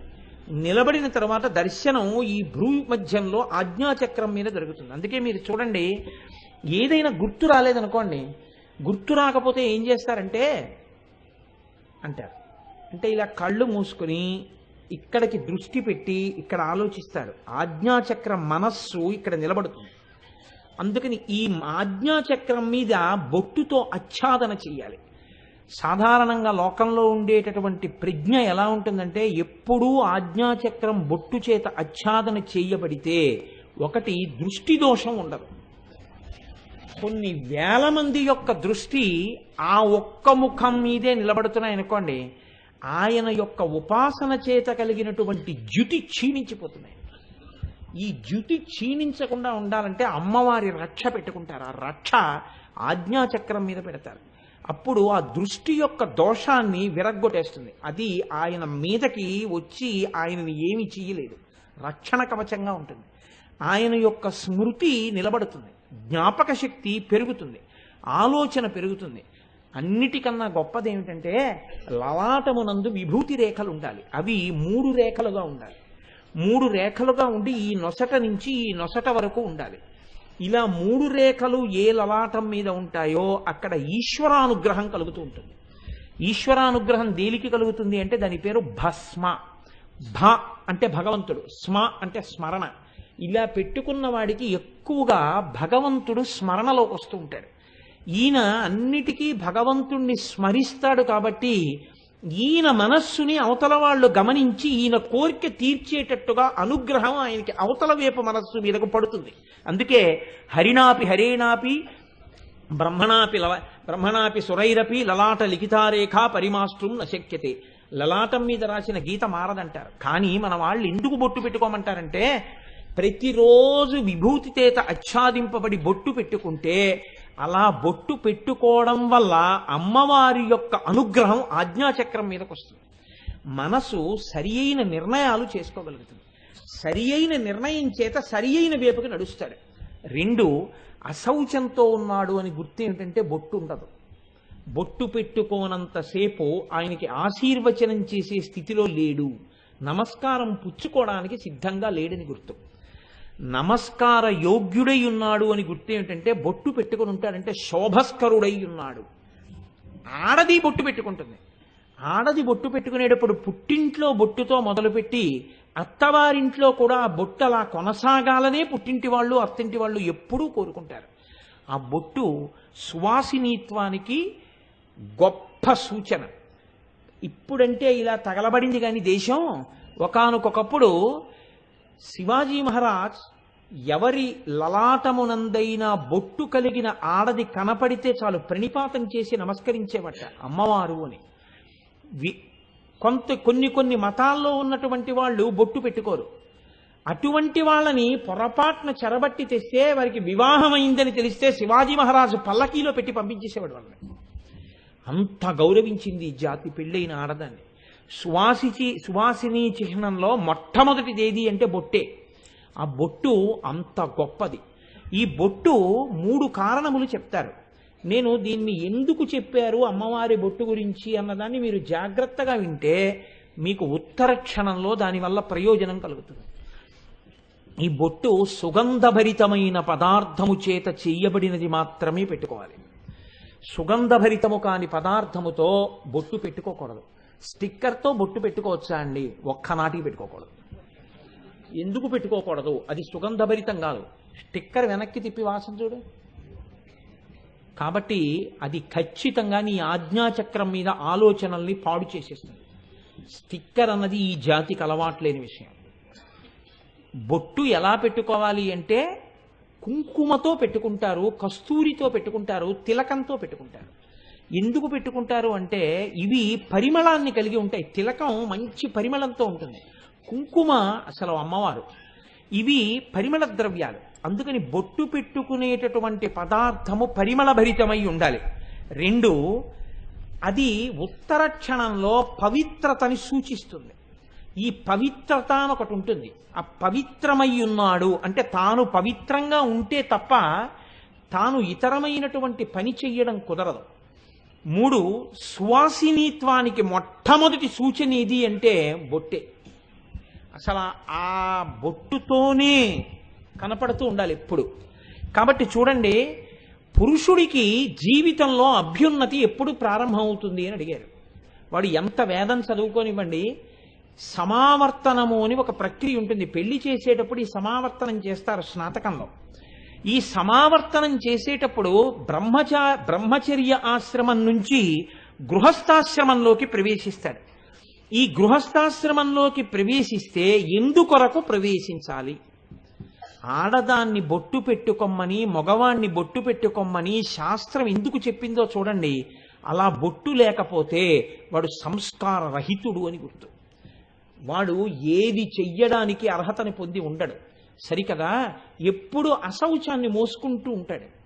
కాబట్టి బొట్టు ఎప్పుడూ ఉండాలి ముఖాన. ఎందుచేత అంటే మగవాడికి జన్మతః 3 రుణాలు ఉన్నాయి. ఈ 3 రుణాలే, ఒకటి పితృ రుణం, తండ్రికి రుణపడిపోయి ఉంటాడు. పుడుతూనే నేనేం ప్రామిసరీ నోట్ రాయలేదండి అంటే కుదరదు, ఉంటుంది. తండ్రి గారికి రుణం. 2 దేవతలకి రుణం, దేవతలకి రుణపడి ఉంటాడు. 3 ఋషులకి రుణం. ఈ 3 రుణాలు ఉంటాయి. ఈ 3 రుణములను పురుషుడు తనంత తాను తీర్చుకొనలేడు. మీరు బాగా జ్ఞాపకం పెట్టుకోండి. పురుషుడు తాను తీర్చుకోలేడు. ఎవరి వలన తీర్చుకోగలడు? ఆడదాని వలన తీర్చుకోగలడు. అందుకే ఆ పిల్లకి ఇంకో పేరు పెట్ల, ఆడపిల్ల. ఆడపిల్ల అంటే ఈ పిల్ల ఇక్కడ పుట్టింది, ఇక్కడ మమ్మల్ని ఉద్ధరిస్తుంది. కానీ ఈవిడ ప్రధానంగా ఎందుకు పుట్టిందంటే ఈవిడ ఎక్కడికి చేరాలో ఈశ్వరుడు నిర్దేశకత్వం చేసి ఉన్నాడు. ఈ పిల్ల ఆడపిల్ల అక్కడికి ఎడుతుంది. వెళ్ళి ఈ పిల్ల ఏం చేస్తుంది? ఉద్ధరించడానికి పుట్టింది. ఈ పిల్ల ఇక్కడ పుట్టి నన్ను ఉద్ధరిస్తుంది. ఈ పిల్ల అక్కడికి వెళ్ళి అక్కడ ఉద్ధరిస్తుంది. మగవాడు గొప్పవాడా ఆడది గొప్పదా అంటే శాస్త్రంలో ఆడదే గొప్పది. ఎందుకో తెలుసా అండి? ఆడది లేకపోతే పురుషుడికి 3 రుణముల నుంచి విముక్తి లేదు. ఎంత చదువుకున్నవాడైనా కానివ్వండి, విముక్తి లేదు. గృహస్థాశ్రమంలోకి వెళ్ళాలి. గృహస్థాశ్రమంలోకి వెళ్ళాలి అంటే ధర్మపత్నిని స్వీకరించాలి. ధర్మపత్నిని స్వీకరించి పురుషార్థములను జీవితంలో పొందాలి. అందుకే ఆడపిల్లని అడిగేటప్పుడు ఏమని అడుగుతారంటే, వెళ్ళి ధర్మే ధర్మే చార్థే చ కామే చ త్వయైషా నాతి చరితవ్యా అంటే ధర్మమునందు, అర్థమునందు, కామమునందు నా కూతుర్ని నీకిస్తే నువ్వు అతిక్రమించకుండా ఉంటావా అని అడుగుతాడు కన్యాదాత. ధర్మే చార్థే చ కామే చ త్వయైషా నాతి చరితవ్యా. ఈ 3టిలో నువ్వు దాటకూడదు నా పిల్లని. ధర్మము నా కూతురుతో కలిసి చెయ్యాలి, అర్థము నా కూతురుతో కలిసి అనుభవించాలి, కామము నా కూతురు యందు మాత్రమే తీరాలి. ఇలా ఉండగలవా అంటే ప్రమాణం చేస్తాడు. నాతి చరామి, నేను ఈ పిల్లని అతిక్రమించను అని ప్రమాణం చేస్తాడు. నాతి చరామి అని ప్రమాణం చేసిన తరువాత అప్పుడు తీసుకొచ్చి ఈ ఆడపిల్లని కన్యాదానం చేస్తారు. మీరు చూడండి, ఇప్పుడు ఆ ఆడపిల్ల వచ్చి ఈయన ఎడం పక్కన కూర్చుంటే అప్పుడు ఈయన గృహస్థాశ్రమంలోకి వెళ్ళాడు. అంతకు ముందు ఆ ఇంట్లోనే ఉన్నాడు, ఇప్పుడు ఆ ఇంటికే వస్తాడు మగపిల్లాడు. ఇల్లు మారింది ఎవరు? ఆడపిల్ల మారింది, మగపిల్లాడు మారలేదు. మగపిల్లాడు ఆ ఇంట్లోనే ఉన్నాడు. ఇంకో ఊరిని పెళ్లి చేసిన 3 పూటలు తినేసి వచ్చేసినా అక్కడి నుంచి మళ్ళీ తన ఇంటికే వచ్చేస్తాడు. ఇంకో పూట పెట్టలేదని ఏడుస్తూ వచ్చిన. కాబట్టి వాడు వచ్చేది వాడింటికే. కొత్తింటికి వచ్చేది ఎవరంటే ఆ పిల్ల వచ్చింది. ఆ పిల్ల వస్తేనే గృహే తిష్టతీతి గృహస్థః, తన గృహంలో ఉన్నాడు అని అప్పుడే పిలుస్తారు. అప్పటి వరకు వాడు చెట్టు కింద ఉన్నా ఇంట్లో ఉన్నా ఒకటే, వాడికి ఏమీ విలువ ఉండదు. వాడు ఆయన గృహంలో ఉన్నాడు అని ఎప్పుడు పిలుస్తారంటే ధర్మపత్నితో కలిసి ఇంటికి వస్తేనే. అందుకే గృహప్రవేశం చేస్తోంది ఆవిడంటారు. అంతకుముందు ఆ ఇంటికి గృహప్రవేశం అవ్వలేదేంటి? అయిపోయింది. మరి ఇప్పుడు గృహప్రవేశం ఏంటి అంటే గృహిణి గృహముచ్యతే, ఆవిడే ఇల్లు. ఇల్లు అంటే ఇటకలు రాళ్ళు కావు. ఇల్లు అన్న మాటకు అర్థం ఏమిటంటే ధర్మపత్నియే. ఆవిడ లేకుండా అది ఎంత సౌధమైనా కావచ్చు, అది గృహము కాదు, వాడు గృహస్థుగాడు. అందుకే ఎన్ని చదువుకున్నవాడైనా ఉండొచ్చు, భార్య లేదనుకోండి, ఒక యజ్ఞానికి కాని, ఒక యాగానికి కాని, ఒక హోమానికి కాని భార్య పక్కన కూర్చుని ఆచమనం చేస్తే తప్ప చెయ్యవలసినటువంటి ఏ క్రియకి అతను అర్హుడు కాడు. తన కడుపున పుట్టిన పిల్లని కన్యాదానం చేయడానికి కూడా అర్హత లేదు. పక్కన భార్య ఉండవలసిందే. అంతవరకు ఎందుకండి? తన తల్లి తన తండ్రి చచ్చిపోతే తద్దినం పెట్టవలసి వస్తే భార్య అశౌచంతో ఉండి ఒకవేళ ఇంట్లోకి రాకుండా ఉంటే పితృదేవతలు ఆ తద్దినాన్ని తీసుకోరు. కొడుకు పెట్టిన ఆ తద్దినం చెల్లదు. పెద్ద కోడలు దీపం పెట్టాలి. పెద్ద కోడలు దీపం పెడితేనే తద్దినం. పెద్ద కోడలు దీపం పెట్టడానికి అవకాశం లేని స్థితిలో ఉందనుకోండి, అంతకన్నా నేను చెప్పక్కర్లేదు. అవకాశం లేని స్థితిలో ఉంది, ఆవిడ అశౌచంలో ఉంది. పెద్ద కొడుకు తద్దినం పెట్టాడు అనుకోండి, అది ముట్టుకోరు పితృదేవతలు, తీసుకోరు, చీ ధూర్తుడా అని వెళ్ళిపోతారు. ఈమె ఎప్పుడు మళ్ళీ స్నానం చేసి ఈమె దీపం వెలిగించడానికి అర్హతని పొందుతుందో ఆనాటికి పితృకార్యం వెళ్ళిపోతుంది, తిథిని చూడకుండా. తండ్రి శరీరాన్ని విడిచిపెట్టిన తిథి కాకుండా ఈవిడ దీపం పెట్టడానికి యోగ్యమైన తిథికి పితృతిథి వెళ్ళిపోతోంది. ఇప్పుడు చెప్పండి, కొడుకు గొప్పవాడా కోడలు గొప్పదా? కోడలు గొప్పది. అందుకే కోడల్ని తెచ్చుకునేటప్పుడు ఏది చూడాలి అంటే ఈ ధర్మం తెలుసున్న కుటుంబంలోంచి వస్తోందా, ఇది చాలా చాలా ముఖ్యం. లేకపోతే ఆవిడ దీపమే పెట్టదనుకోండి, ఆవిడ అన్నం వడ్డించదనుకోండి భక్తులకి, ఏడుస్తారు ఆ పితృదేవతలు. ఆహాహా ఇదిరా మా కోడలు అని. వాళ్ళు తినడానికి ఉండదు. ఆ దీపం ఆవిడ వెలిగిస్తేనే ఈయన పువ్వటి వేపుకి వేసి నమస్కారం చేస్తాడు. ఏంటి, ఓ ఈశాన దిక్కున ఉన్న పరమేశ్వరుడా నా పితృదేవతలకి మోక్షం ఇయ్యి. ఆవిడ వెలిగించని దీపంలో తద్దినం లేదు అసలు. కాబట్టి అంత శాసిస్తుంది ఆడది. కాబట్టి ఇప్పుడు గృహిణి గృహముచ్యతే, ఇంటిలో ఉన్నటువంటి గృహిణి చేత గృహము అని పిలవబడుతోంది. అందుకే ఇంటికి తీసుకొచ్చేటప్పుడు ఆడపిల్లని పెళ్లి చేసుకున్న తర్వాత ఆమెని నడిపించి తీసుకురావచ్చా అని అడిగారు. ఎట్టి పరిస్థితులలోనూ కోడలు ఇంటికి వచ్చేటప్పుడు ఎంతటి నిర్భాగ్యుడైనా కోడల్ని ఇంటికి తీసుకొచ్చేటప్పుడు నడిపించి తీసుకురాకూడదు. పెళ్లి పీటల మీద కూడా నడిపించి తీసుకురాకూడదండి. ఆడపిల్ల నడిచి పెళ్లి పీటల మీదకి రాకూడదు. ఎందుకని? ఆమెని లక్ష్మిగా దానం చేస్తున్నారు మీరు. లక్ష్మే నడిచొస్తే ఆవిడకే వాహనం లేకపోతే, ఆవిడ్నే వహించేవాళ్ళు లేకపోతే, ఆవిడికే పవిత్రత లేకపోతే, ఆవిడికే వైభవం లేకపోతే ఆవిడ నిన్నేం ఉద్ధరిస్తుంది? ఇక నీ ఇంటి లక్ష్మే ఉంటే. అందుకని బావగారు బతక్కోరుతాడు ఎప్పుడు బావమరిది. అందుకని బావమరుదులు అంటారు, బావగారు మీరు కన్యాదానం చేస్తున్నారు, మీరు సంకల్పం చేసినట్టే మా మేనకోడలు లక్ష్మీ అయి అవతల వారిని ఉద్ధరించి మీ సంకల్పం నిజమవడానికి మేమెత్తుతామండి పద్మంలో అంటారు. అందుకని బియ్యం పోసి బుట్ట పెట్టి అందులో కూర్చోబెట్టి మేనమామలందరూ పద్మంలో లక్ష్మిని తెచ్చినట్టు ఎత్తి తెచ్చి పీటల మీద కూర్చోబెడతారు. కూర్చోబెడితే కానీ కన్యాదానం లేదు. ఏమంటే ఇన్నాళ్ళు నడిచింది ఆ పిల్లని అనలేదు ఏంటంటే బొట్టలో ఎందుకు అనకూడదు. అది ఎంత గౌరవం ఇచ్చిందో చూడండి వేదం. వివాహం అయిపోయింది, గృహప్రవేశం చేయిస్తున్నారు, అత్తవారింటికి తీసుకెళ్తున్నారు. తీసుకెళ్లేటప్పుడు ఆడపిల్లని కోడల్ని మామగారు చెయ్యవలసిన పరమ మర్యాద ఏమి? వాహనం మీద తీసుకెళ్ళాలి. 50 మంది మధ్యలో ఇరక కూర్చోబెట్టి తీసుకెళ్ళకూడదు. చాలా చక్కగా సంతోషంగా కూర్చుని వెళ్ళేటట్టుగా తీసుకెళ్ళాలి. తీసుకువెళ్ళేటప్పుట ఒక విషయం చెప్తారు, గృహాన్ గచ్చ గృహపత్ని యథాసో వశినీత్వం విధదమావదాసి గృహాధిపతివై మంచి కార్యములను చేయింపుమో అని అడుగుతాడు. ఆ మంత్రంతో చెప్పేటప్పుడు అడుగు కుడికాలు పెట్టమ్మా అంటారు. భర్త అంటాడు ఆవిడ్ని లోపలికి పిలుస్తూ, గృహాన్ గచ్చ గృహపత్ని యథాసో వశినీత్వం విధదమావదాసి, ఇక నుంచి ఈ ఇంటి యజమానురాలువి నీవు పక్కన లేనిదే నేను చెయ్యగలిగినది లేదు. నేను ఎక్కడో కొడుకుని కంటే నా పితృరుణం తీరదు, ఈవిడ వలన కొడుకుని కంటేనే నా పితృరుణం తీరుతుంది తప్ప భ్రష్టుడనైపోతాను కూడా. వేరొక చోట నా కామము ప్రచోదనమైతే నా పితృరుణం నీ వల్లే తీరాలి. నా దేవరుణం, నేను ఒక యజ్ఞం చెయ్యాలి, యాగం చెయ్యాలి, నేను ఒక పూజ చెయ్యాలి, నువ్వు పక్కన కూర్చుంటేనే నాకు దేవతారుణం తీరుతుంది. నేను ఒక రామాయణం ఒక భాగవతం చదువుకుని నేను వెళ్ళి నలుగురికి చెప్పి ఇంటికి వస్తే నా చేతులు కాల్చుకుని వండుకోవాలి, ఎక్కడ చెప్పగలనని నీరసపడిపోకుండా నేను చెప్పడానికి చదువుకోవడానికి నేను చెప్పుకుని వస్తే పలహారం పెట్టడానికి నువ్వు ఉన్నావు కాబట్టి ఈ ఉపాధి నిలబడి చెప్పగలుగుతోంది. నేను ఋషి రుణం తీర్చుకోవడానికి నువ్వు నాకు ఆలంబనమై ఉన్నావు. 3 రుణములు తీరడానికి నువ్వు నాకు ఆధారం. నువ్వు ఈ ఇంటి యజమానురాలివి. ఆవిడ అంతకుముందు పేదరాలా, ఏది అనవసరం. ఆవిడ ఇంటికి రాగానే ఈయన ఎంత ఆస్తికి యజమానో ఆవిడ అంత ఆస్తికి యజమానురాలు. ఈవిడ ఎంతమంది సేవకులకు యజమానుడో ఆవిడ అంతమంది సేవకులకు యజమానురాలు. ఈయన ఎంత పాండితీ ప్రకర్ష కలవాడో ఆవిడ అంత అజ్ఞాని అయినా ఈయనకి ఎంతమంది నమస్కారం చేస్తారో అంతమందితోటి సమానమైన నమస్కారార్హత ఆవిడ కూడా పొందేస్తుంది. గురుపత్ని అన్న పేరుతో నమస్కారాన్ని పుచ్చుకుంటుంది, ఆశీర్వచనం చేస్తుంది. ఎక్కడదొచ్చింది శక్తి? ఆవిడకో శ్లోకం రాదో, పద్యం రాదో, విషయం రాదో, ఆవిడికి ఎందుకంటే నమస్కారం అనకూడదు. ఆయనతో ఇంటిలోకి వెళ్ళగానే ఆయన భార్యగా ఆవిడికి ఈ అధికారం వచ్చింది. ఇవన్నీ ఆవిడ బొట్టు. ఇదే బొట్టు అంటే ఈ అధికారం బొట్టు. ఆయనని నేను దేవరుణం తీర్పించగలను, బొట్టు. ఆయనకి పితృరుణం తీర్చగలను, బొట్టు.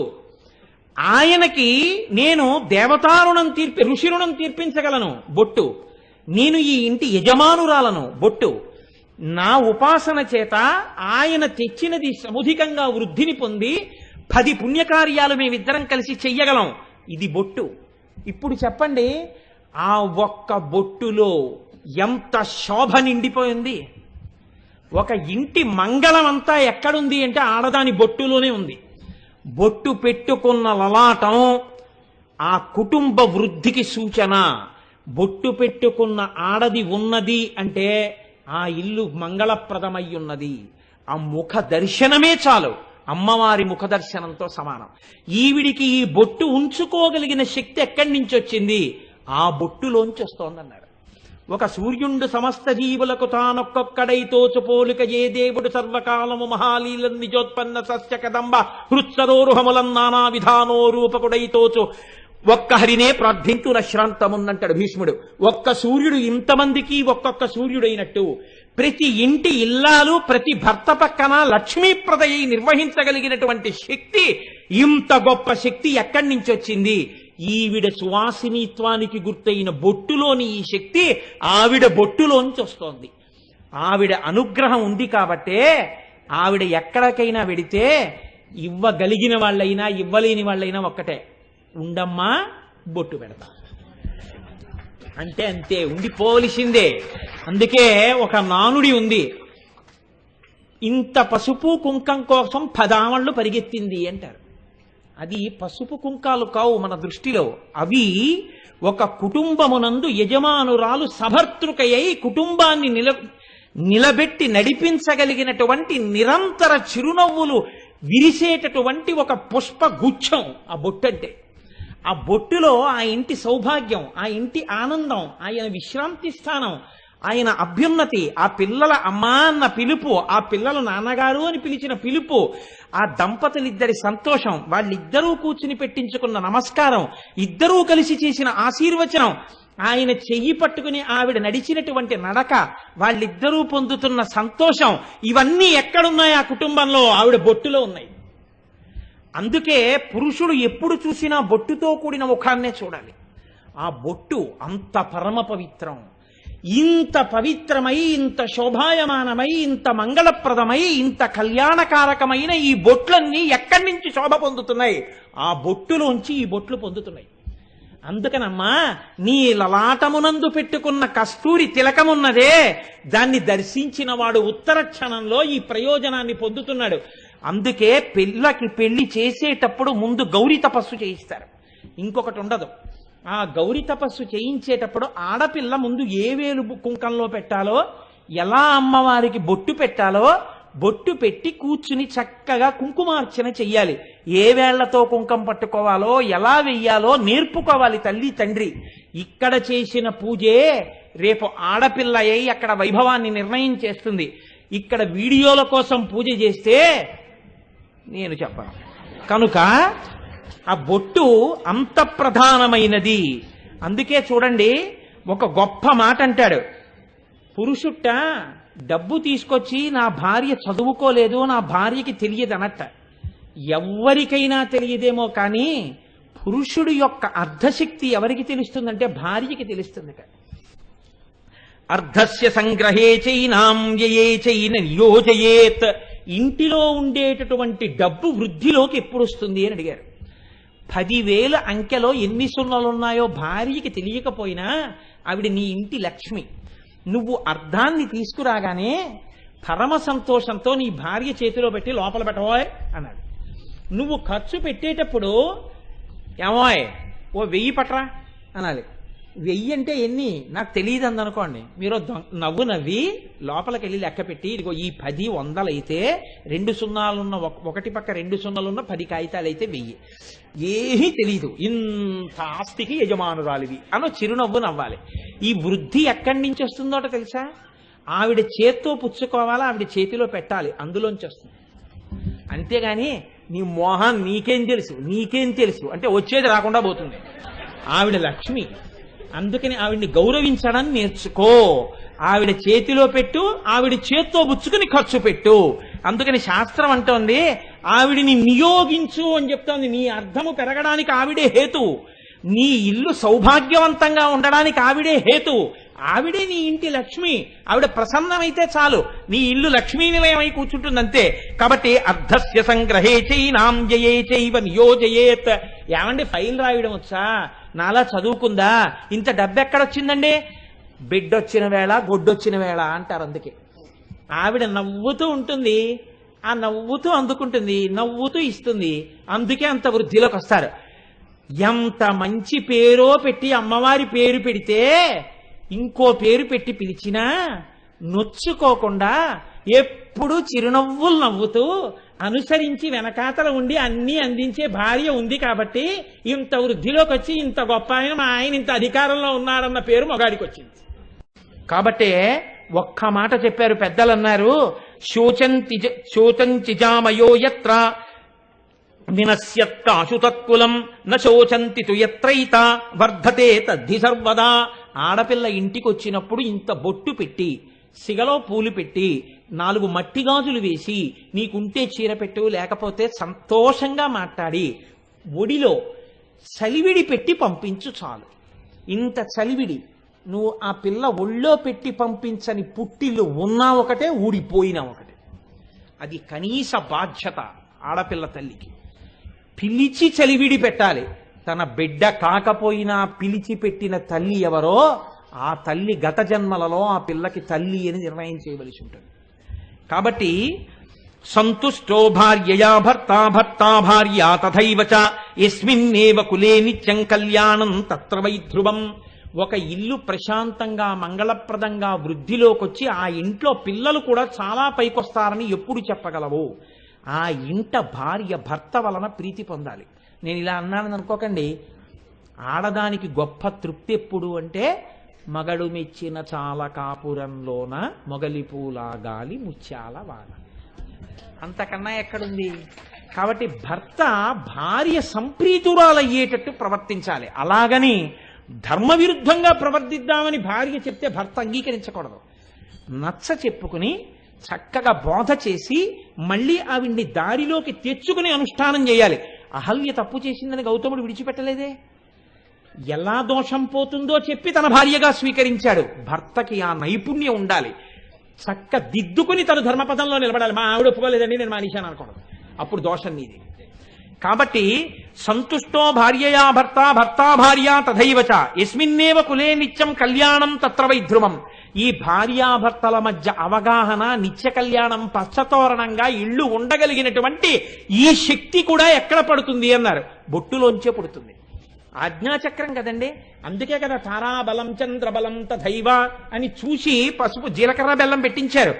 ఇది ఆజ్ఞాచక్రం మీద నిలబడి ఒండరులకు అవగాహన కలిగి సంతోషంగా ఉండాలంటే బొట్లు ఉండాలి. ఆ బొట్టు అంత గొప్పది. ఈ బొట్టు పెట్టుకుందాం, ఈ బొట్టు చేత ఇంట్లో ఇన్ని సుఖాలు పండించుకుందాం అన్న భావన ఎక్కడి నుంచి వస్తోంది? ఆ బొట్టులోంచి వస్తోంది. అమ్మవారి బొట్టులోంచి ఇన్ని బొట్లు ప్రకాశిస్తున్నాయి. ఆ బొట్టు ఎవడు చూస్తున్నాడో వాడు అద్భుతమైన శక్తిని పొందుతాడు. ఏమిటండి మీరు మాట్లాడేది, బొట్టుకంత శక్తి ఉంటుందా అంటారేమో. 3 గజాల గుడ్డముక్క మీద 3 గీతలు గీసి రంగులు వేసి రాష్ట్రపతి ఎందుకు సెల్యూట్ చేస్తున్నాడు రిపబ్లిక్ డే నాడు? భారతదేశ సార్వభౌమాధికారం అంతా 3 గజాల గుడ్డలో ఉందా? నువ్వు ఉందని నమ్మావు, ఉందంతే. భారత సర్వసైన్యాధ్యక్షుడే వందనం చేస్తున్నాడు జాతీయ పతాకానికి. ఉందని నమ్మి నువ్వు పెట్టుకున్న నమ్మకానికే అంతుంటే వేదం చెప్పిన దానికి ఎంత నమ్మకం ఉండాలి నీకు? వేదం చెప్పింది పరమ సత్యం. ఆ తల్లి బొట్టు యొక్క దర్శనం చేత నువ్వు సమస్త మంగళములను పొందుతున్నావు. ఆ బొట్టు చూసిన వాడు బొట్టు పెట్టుకోవాలన్న స్పృహని పొందాలి. బొట్టు పెట్టుకుని అటువంటి స్థితిని పొందాలి. కలిపురుషుడి యొక్క ప్రజ్ఞ ఎక్కడుంటుందంటే, దేశమునందు శోభాస్కరముగా ఉండకుండా చెయ్యాలంటే ఏది సమస్త శోభలకు స్థానమో దాన్ని పాడు చేసే ప్రయత్నం చేస్తాను. దాని వలన లోకమునకు జాడ్యములన్నీ ప్రారంభమవుతాయి. చెట్టు చంపడానికి చెట్టుని నరికి ప్రయోజనం లేదు, వేళ్లు నరికేస్తాను. ప్రాజ్ఞులు అర్థం చేసుకోగలరు. కాబట్టి అంతటి వైభవమున్న అమ్మ. కాబట్టనే మహానుభావుడు దుర్వాసో మహర్షికి అమ్మవారు ప్రత్యక్షమైంది, ఎదురుగుండా నిలబడింది. నిలబడితే అమ్మవారు పెట్టుకున్న బొట్టు చూస్తూ ఆయన శ్లోకం చెప్పారు. ఈ శ్లోకాలు విన్నంత మాత్రం చేత ఏమవుతుందంటేనండి, ఇంతకు ముందు సంస్కారం లేకుండా ప్రవర్తించిన వాళ్ళు ఎవరైనా ఉంటే ఇప్పుడు ఈ శ్లోకాలు విని ఈ నామం చెప్పి ఆ బొట్టు దర్శనం చేస్తే ఇంతకు ముందు పోగొట్టుకున్న సంస్కారం వల్ల వచ్చిన పాపం పోతుంది, పోయి మళ్ళీ శోభ కలుగుతుంది.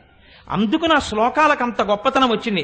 కుంకుమ లలామ భాస్వన్నిటలాం కుటిలతర చిల్లికాయుగళాం నాళీక సదృశ నయనాం నాసాంచల కలితమౌక్తికాభరణాం. ప్రకాశిస్తున్నటువంటి కుంకుమ బొట్టుతో మెరిసిపోతూ అమ్మవారు దర్శనమిచ్చింది దుర్వాసో మహర్షికి. అప్పుడు చేసినటువంటి ఆర్యా ద్విషతిలో రాస్తారు. కాళిదాస మహాకవి ఒక రచన చేస్తూ ఒక మాట అంటారు. అందులో ఆయన అంటారు, అబ్బో సరే ఈ శ్లోకంతో పూర్తి చేసేస్తాను. ఆయన అంటారు, ఇంత శోభలు ఎక్కడి నుంచి వచ్చాయి, ఆ బొట్టుకంత శక్తి ఎక్కడిది అంటే, ఆ బొట్టుని ఒక్కసారి చూసి నమస్కరించగలిగితే, ఆ బొట్టు యొక్క గౌరవాన్ని నువ్వు తెలుసుకోగలిగితే, చేటి భవన్ నిఖిల కేటి కదంబవన వాటీషు నాకి పటలి కోటి రచారుతర కోటి మణి కిరణ కోటి కరంబిత పద పాటి రగంధకుచ సాటి కవిత్వ పరిపాటి నగాధిపసుత ఘోటి కులాధిక ధాటి ముదారముఖ వీటి రసేన తనుతాం. ప్రతి ఇంటిలో ఉన్న ఆడది తాంబూల చర్వణం చేసేటట్టు, ప్రతి ఇంటిలో ఉన్న ఆడది ఎక్కడికి వెళ్ళినా ఇందిరా ప్రతిగృహాతు ఇందిరా వై దదాతి చ అని లక్ష్మి ఇస్తోంది, లక్ష్మి పుచ్చుకుంటోందని కాళ్ళకి పసుపు రాయించుకునేటట్టు, బొట్టు పెట్టించుకునేటట్టు, ప్రతి ఇంట పిల్లలతో పాపలతో సుఖశాంతులతో సౌభాగ్యాలతో ఐశ్వర్యంతో ఆయురారోగ్యాలతో వర్ధిల్లగలిగేటట్టు, పురుషుడు చేసిన ఉపాసన సిద్ధించేటట్టు, అమ్మ బొట్టు వంక చూసిన పురుషుడికి సమస్తమైనటువంటి వాగ్వైభవము కలిగేటట్టు చెయ్యగలిగినటువంటి ఆ తల్లి ఎవరున్నదో ఆ తల్లికి నేను సాష్టాంగ నమస్కారం చేస్తున్నాను అంటాడు కాళిదాస మహాకవి. ఆ బొట్టంత గొప్పది. మీకు నేను ఒక్క మాట మనవి చేసి పూర్తి చేస్తాను. నేను ఇప్పటి వరకు ఆడదాని బొట్టు గురించి చెప్పాను, పురుషుడి బొట్టు గురించి ఒక్క మాట చెప్పి పూర్తి చేసేస్తాను. పురుషుడికి శౌచము దేని చేత ప్రారంభం అవుతుంది అని అడిగారు. స్నానము చేత. ఆడపిల్లకి పుట్టుక చేత బొట్టుతో మొదలైపోతుంది. స్నానం చేసినా చేయకపోయినా బొట్టుతో మొదలు. పురుషుడికి స్నానం చేశాక శౌచసిద్ధి. ఈ స్నానం చేస్తే ఏమొస్తాయంటే వేదం చెప్పింది, నేను చెప్పట్లేదు. మహానుభావులు వ్యాఖ్యానం చేశారు వేదమంత్రాలకి. గుణాదశ స్నాన పరస్య సాధో రూపంచ తేజో బలశ్చ శౌచం ఆయుష్యమారోగ్య అలోపలుత్వం దుస్వప్నఘాతశ్చ తపశ్చ మేధా.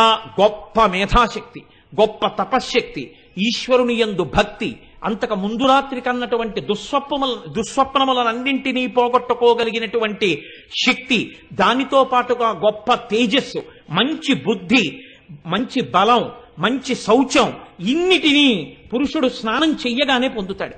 ఈ స్నానం చెయ్యగానే పురుషుడు వీటిని పొందినా మళ్ళీ ఆడదాని బొట్టు రక్షించినట్టే ఆయనను రక్షింపబడడానికి, ఆయన ఎందుకు రక్షింపబడాలి అంటే మళ్ళీ శరీరం ఎప్పుడు మలాన్ని వదిలిపెట్టేస్తుంటుంది, ముక్కు మలం వదిలేస్తుంది, చెవు గులిమి వదిలిపెట్టేస్తుంది, రోమరంధ్రాల్లోంచి చెమట వచ్చేస్తుంటుంది, మళ్ళీ అపవిత్రుడైపోతుంటాడు.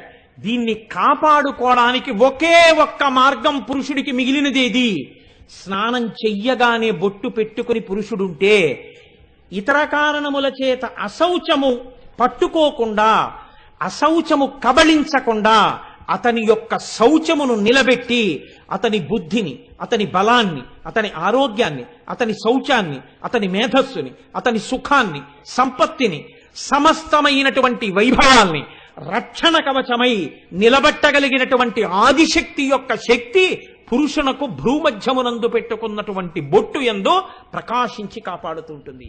కాబట్టి ఇంతమందికి ఇన్ని రకాల రక్షణ చేయగలిగిన ఈ బొట్టు యొక్క శక్తి ఆ జగదంబ బొట్టులోంచి వస్తోందని ముఖచంద్ర కళంకాభమృగనాభి విశేషక అని వసిన్యాది దేవతలు అమ్మవారి యొక్క బొట్టుని కీర్తించినటువంటి ఘట్టాన్ని ఇవాళ పరమోత్కృష్టమైన రోజు ఆదివారం, పుష్యమాసం, పంచమి, త్యాగరాజం స్వామివారు రామచంద్రమూర్తిలో ఐక్యమైనటువంటి రోజు. ఇటువంటి రోజున ఇటువంటి ఘట్టాలు రావడం కేవలం అమ్మవారి యొక్క నిర్హేతుక కృపా కటాక్షం. రేపటి రోజున మిగిలిన నామాలు అమ్మ పలికించినది పలుకు.